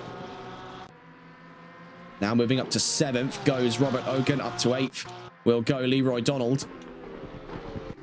Meanwhile, glancing back in over the top 3 here to see with Fake Galaxy and Kieran Rodd still onto lap 34 they go.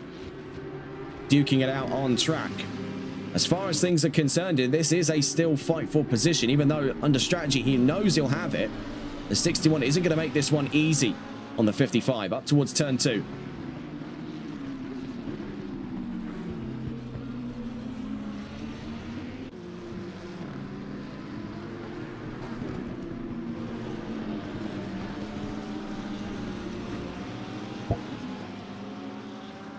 Side by side off the exit then of turn 2 in towards turn 3 on the outside line, just swings high and up and around him through Surtees. Goes Fake Galaxy up towards second place. 61 now falls to the back of the podium. You can see behind him down in 12th place here is VSR Grizz, otherwise Lee Evans.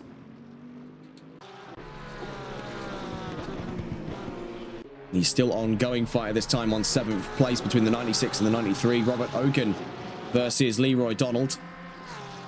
Still no word from the two leading non-pit runners, 420 and the 61, but I think we're about to see a possible development change here. 25 minutes left to go. The 420 stays out though. It's curious to see how long he's willing to toe the line. I think he's found himself in a bit of an odd gambit between himself and the 61. Who goes into the pits last? Neither of them have yet to forfeit to the pit lane. They have just under 25 minutes left to go.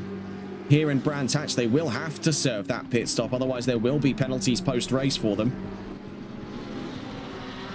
Let's go and catch on board with the two Porsches currently fighting for position further down the line on this field today. On with Leroy Donald fighting with Robert Ogen. This is the fight for 7th place at the moment through Surtees, with 24.5 minutes left to go.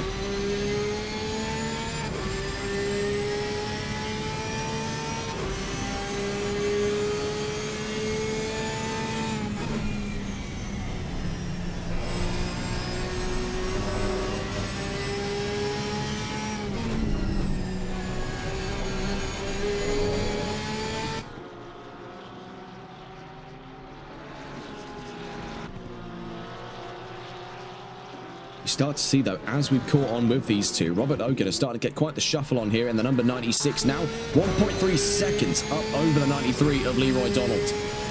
Just under 24 minutes left to go.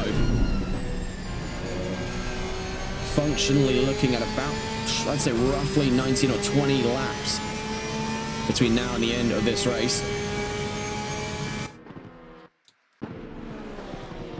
Into the pits, finally goes the 420, yielding to the paddock after 35 laps. John O'Driscoll, a brilliant opening stint for him then, but now at long last into the pit lane, the 61 stays out. Now the last of the pit runners will be the number 61 Lamborghini of Kieran Rodd. 55 now back up into leading form for Fake Galaxy with 23 minutes to the line, looking for a win on debut to this series.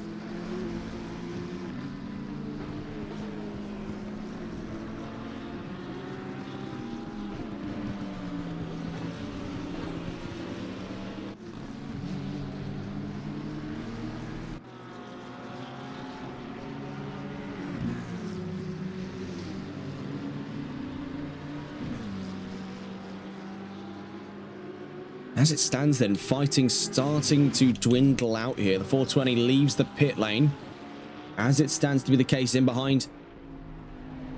Looking at it on track, the 315, so that being Alan Alexander. So by looks of things here for the number 420, he is looking at the possibility of a top 5. Yes, that is the case when we see the number 6 in 6th place is currently in behind, just having exited Paddock Hill Bend. He's caught up with the 870 of Andres Tishavari.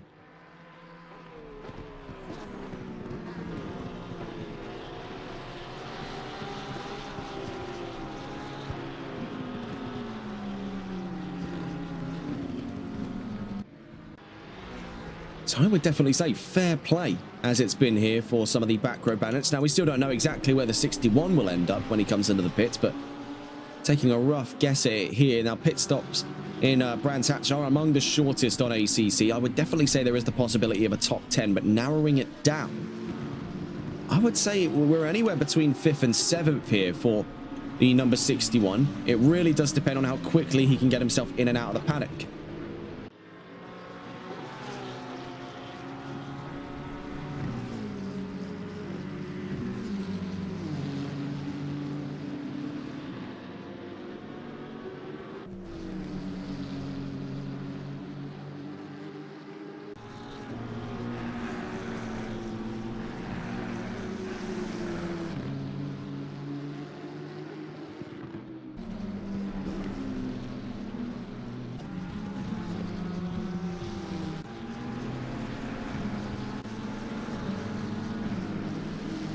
Leaving you there with the sights and sounds of the McLaren 720S and its surrounding vehicles here. The leading 55 continues on now into his 38th lap of the race thus far.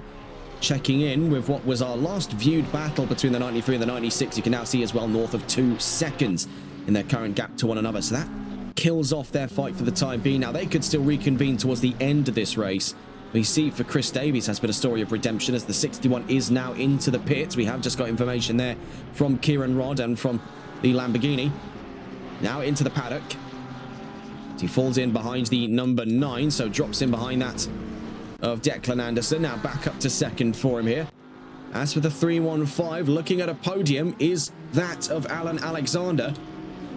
Then about 17 seconds away is this one here, the 420 of John O'Driscoll. So we predicted anywhere between 5th and 7th. We'll see how close to the mark we are there, with just under 20 minutes left to go. Yet to have dropped from the jacks is the number 61. The 420 rounds onto the Brabham straight.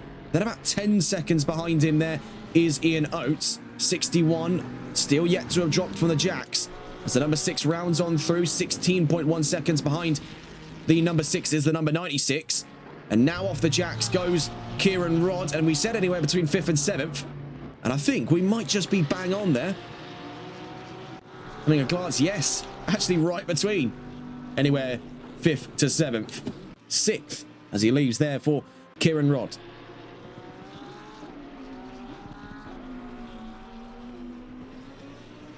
So at the moment, of the 3 that started towards the back today, it is the 315 furthest up through the field of any of them. Now up to 3rd, will stand upon the podium if he can hold his nerve in the next 19 minutes of racing. Alongside the number 9 and the number 55. 3 different manufacturers on the podium. 4 in the first 2 rows. From McLaren, Porsche, Bentley and Ferrari.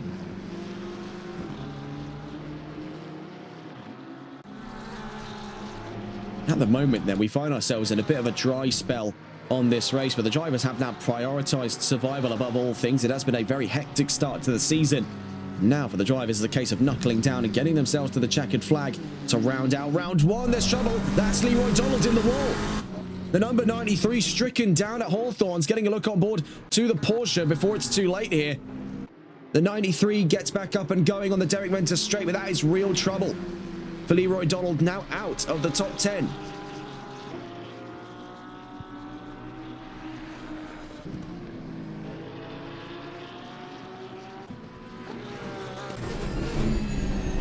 He will be beside himself with rage at this time. That number 93, costly mistake down at Hawthorns. Now finds himself relegated from the top 10. Moving up into the top 10 goes that of Sean McNally for Nissan. Moreover, that does invite in Angeletta to 8th and Davies to 9th.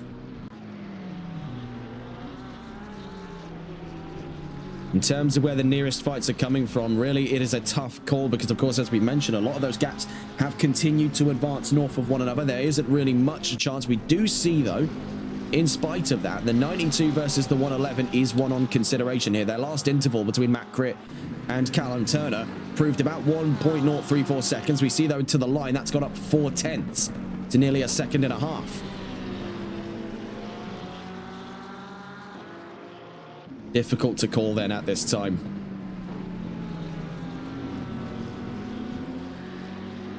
Whilst we've got the opportunity then between major battles, going to catch back on board with some action from around the track here, watching in with Matt Critt in his efforts to intercept Callum Turner in front, taking a look back up to the road ahead for this championship. And this is really where we want to get into the discussion of the events to watch out for over the course of this season. Now, certainly Brands Hatch has given us quite the mixed bag today. Plenty of action, but now we find ourselves in a bit of a survival phase with 16.5 minutes to the checkered flag.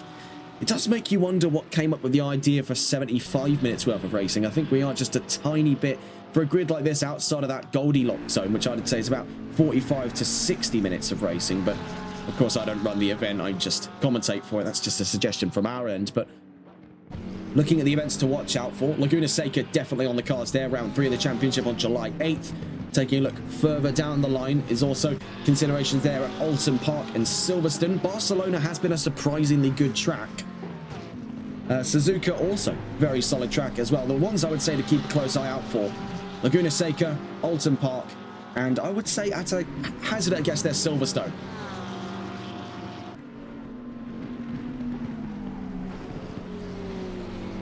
So staying on board here with the 92s, trying to get ever closer to that chance on 13th place here from the point of view of Matt Cripp. Porsche attempting to intercept the 111 out in front of him there, and the McLaren of Callum Turner.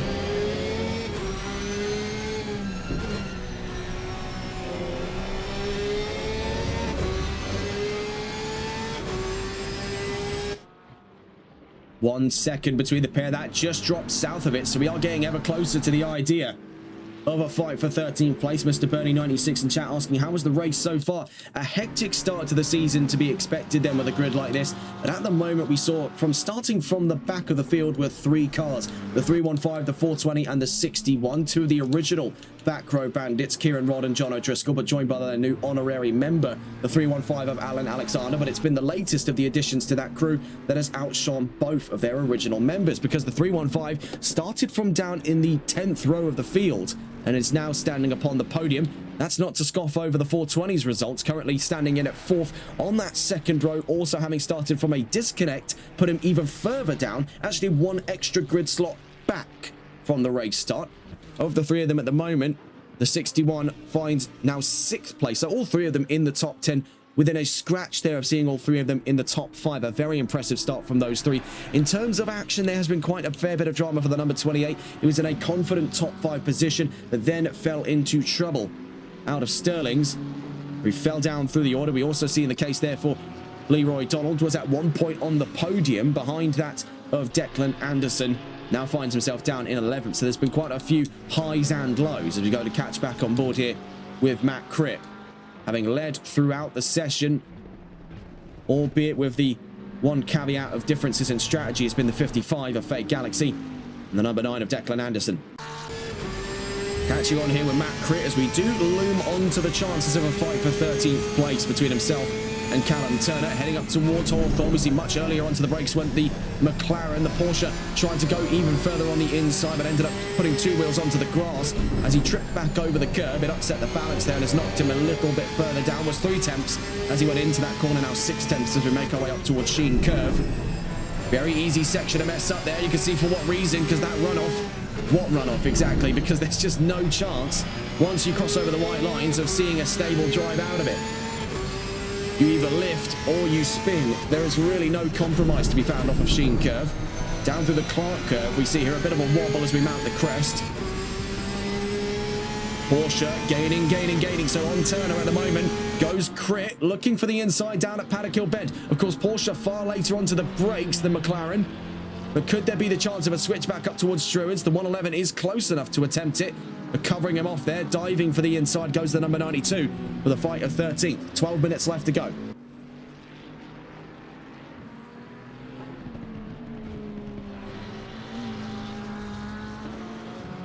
The most recent bout of action on track today, then the fight for 13th place. We have now just seen there the move for 13th by Matt Cripp in the number 92. And as we get closer to the last 10 minutes of racing, it is worth noting a new fight forming up here. McNally versus Donald at this time, as Leroy Donald, having recently ran into trouble, now finds himself getting further and further into the chances of a return to the top 10. As he crosses the line there, 1.1 seconds away, was 0.7 in the last interval, so there is the chances for that to bounce back. But as we get closer to the last 10 minutes of racing in the session, 11 minutes and 50 seconds left to go here in round 1. Fake Galaxy leads over Declan Anderson in second, with Alan Alexander making a triumphant podium as it stands right now for Bentley. John O'Driscoll, also having started from the back, makes 4th place ahead of Ian Oates, who rounds out the top 5. Kieran Rodd in 6th by 4.5 seconds. It is worth noting that gap has started to close in between himself and the number 6, so there is the chances for fighting further down the line. The same story could be said of these two here. 7th place for Robert Ogan and 8th place for Antonio Angeletta, of which we can now see is closing in, and closing in fast on the 96 down through Westfield. We'll stay on board with these two as we recount the rest of the standings at this time. In 9th place, Chris Davies, rounding out the top 10 is Sean McNally, but he is looking to be intercepted by Leroy Donald in 11th. Lee Evans in 12th place ahead of Matt Critt, now to 13th ahead of Callum Turner in 14th place. Peter Mikulas in 15th, and Andres Tishavari rounds out the 16 remaining positions on today's track on what started as a grid of 21 cars. The 96 diving to the pit lane there. That could be trouble for Robert Ogan. That is a curious story that has now allowed up to 7th there. That of Antonio Angeletta. From behind him, Chris Davies moves up to 8th. 10.5 minutes left to go. Functionally looking at about anywhere between 5 and 7 laps.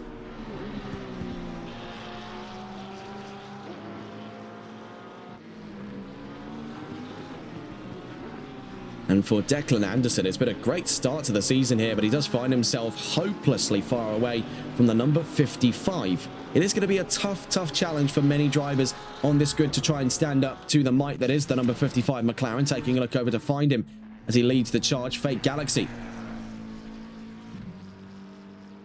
Down through the Dingle Dell up towards the Sheen curve. We'll leave you on board just quickly here with a run of the track on board with this one. Last lap was a 1:23.790. His best lap a 1:23.407 from Fake Galaxy. Just to watch a master of this grid at work. In fact, I'd be rather curious to see the inputs from him as well, just to see how does he really manage that McLaren. It is a very sharp one in the corners, and we've noted stability concerns for many of the mid and rear engine cars down here, where verticality becomes a concern over Paddock Hill Bend. But you can see he's just on rails down through turn 1 in towards turn 2. You can see there lifts off slowly from the brake, so he is trail braking his way into Druids. There's a lot of advanced driving techniques going on at the same time here for him.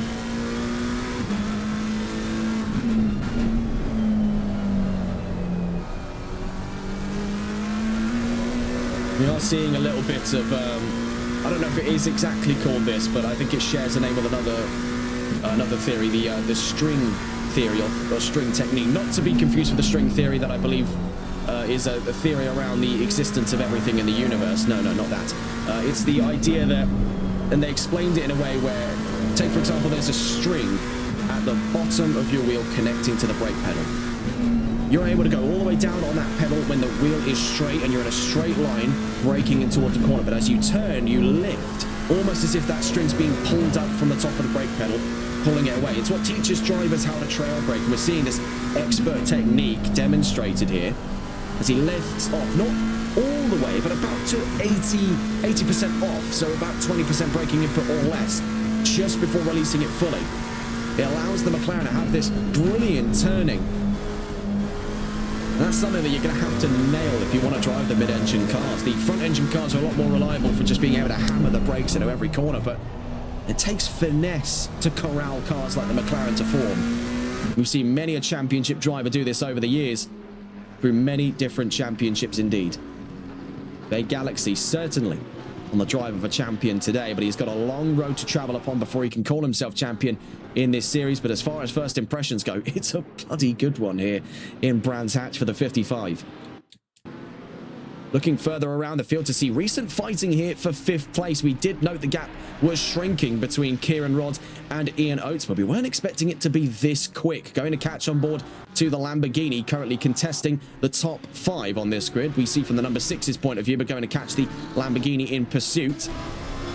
As again, that, my goodness, it is obnoxiously bright pink there, the suit of the number 61. He's in pursuit then on the number 6. This is the fight for 5th place, the one we've been waiting for here, with 7 minutes just under left to go here in Brands Hatch.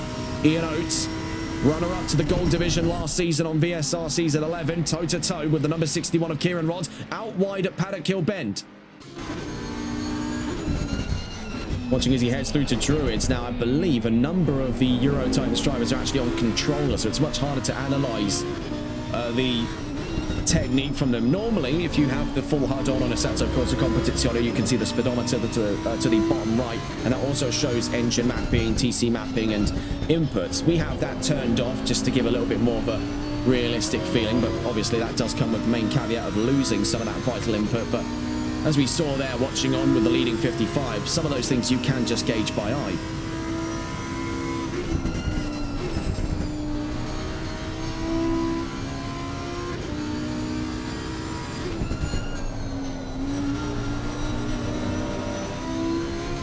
the Dingledale we go to the Sheen Curve. Already a difficult section for most mid-engine cars. The Lamborghini is a cut from a different cloth. We see trying to go alongside with the number 6, but just holding centre mass in one of the tightest sections of the track here. That's the thing about the number 6, an experienced driver, Ian Oates. He knows where to put the car to try and hold off position. He knows where drivers are going to get there most desperate. So right now it's area denial. He knows the number 61, being in the slipstream, will intercept him on every straight at the track at this time, whether it's here at the Brabham Straight or down at the Cooper Straight or down the Pilgrim Drop. He will be getting intercepted, but he can hold him off on all 9 corners just by making himself as wide as possible. You see it there. Now, it did border, I think, a little bit there on moving under the brakes, and we do see for that reason that very obtuse run in towards turn 2 hasn't paid off for the number 6, but it's here in towards the Graham Hill bend where he could fight things back up to 5th, side by side still, so he'll have quite a lot of the inside line up to grabs here in Surtees. So goes later onto the brakes, but he is setting himself up for the mother of all switchbacks. Now front quarter to rear, nearly door to door there. The Ferrari just with a little bit more in the top end over the Lamborghini. Now in what we've been able to capture as their highest top speeds, we captured it in Monza. It was a case where the Ferrari could top out at 174, the Lamborghini at around 172. Now, while they'll not be seeing anything of that sort here in Brands Hatch, it does pay some food for thought, really, for what these cars are capable of in the top end. We see for the Ferrari, of course, has a twin-turbo system. The Lamborghini does not, and it's 5.2-litre NAV10. That means the Ferrari's just got a little bit more grunt down low. And that extra torque is helping him barrel out of these corners here, and that's what holds the Lamborghini off. And even in spite of having more cylinders and the larger engine, that turbo system, and how finely managed that Ferrari V6 is keeping the Lamborghini at bay. So far, it has been a very admirable defense of P5 from Ian Oates. Bar that one instance where it looked like he was kind of moving under the brakes at Druids in the last lap just gone. This has been very stand-up here from the number 6, but he might just lose out after having run wide. It was one simple mistake here that has allowed for an opportunity. Out of the 61, it's contact between himself and Oates again. Do they choose to resolve this as gentlemen like they did in the time before? I believe so. Bear in mind, all of this is costly for them because it's forfeiting more and more time, of which they have less and less. Before the end of this race, the number 55, the race leader, is behind them, just off in the distance. As these two continue to squabble for 5th, the car leading that charge is about to lap them. So I think that really should pay some peace of mind just how fast the 55 is here in Brands. So the 61 continues to charge on the number 6, down through Sterling's, looking for an opportunity on the inside off the exit of turn 8. It'll be to the outside at turn 9. But bear in mind, due to the odd geometry of turn 9, this is what he can make of it. Later apex can invite him back to the inside. It's textbook from the number 61 of Kieran Rodd. I'm not sure what the shoulder check was all about, whether intentional or otherwise. Down through, don't know why I went West Country there. Otherwise, down towards turn 1. In towards turn 2 we go at Druids. A great move then. One played out very close to the chest there for the 61 of Kieran Rodd. Textbook as we approach the last 2 minutes of racing. In the case of the 55 behind them, we are checking in to see that is the penultimate lap, and one more lap after now. Actually, having a glance in here, the 55. No, it will be a case we are on the penultimate lap. The next lap will be the last. So we were right on the first time there. And the latest of fighting, now up to 5th, goes the 61 to reunite with his fellow back row bandits, now 3rd, 4th and 5th, where it's worth noting they started 19th, 20th and 21st, so really quite the hustle from these three. We said they were ones to watch, and I was seldom ever wrong in that assertion. Looking at the latest of fights coming up here, looks to be the case between Antonio Angeletta and Chris Davies, also going on at this time. Lee Evans versus that of Leroy Donald, as it would appear to be the case, as he just moves over to allow on through Declan Anderson's number 9 car. But he's out wide. This could invite in the 44. We're taking a look in here to see the fight for 10th through to Westfield, and descends upon him there with very little time to pick up and go. The 44, in the blink of an eye, is now into the top 10. A great move then by Evans. still teething with the new car and didn't get to participate in quali. Was fashionably late, but you can see is right now turned those fortunes around in towards a top 10 finish. That's if he can hold his nerve for one more lap, and we heard it a moment ago, but onto the last lap is the 55 of Fake Galaxy.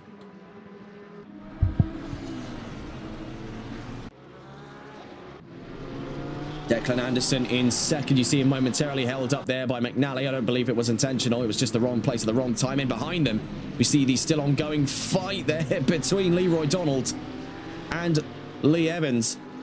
That so nearly came up to be contact between the pair of them. Also going on at this time looks to be Turner v Crit. We do note there, recent exchange for 13th. Some kind of issue for him down at well, not at Sterling's there, just before actually at the Sheen Curve, has now put Matt Crit behind Callum Turner and down to 14th place. Not much more time then to think about it as we make our way down towards the line here on board with the number 55 of Fake Galaxy. A tremendous start to the season here on the OLR X VSR GT3 Midweek Championship, and a continuation of 11 seasons of legacy behind them in VSR. For the first round of this new series at the checkered flag, it's Fake Galaxy to win in Brands Hatch. A formidable drive from the Austrian talent, the 55, unstoppable on round one of the championship.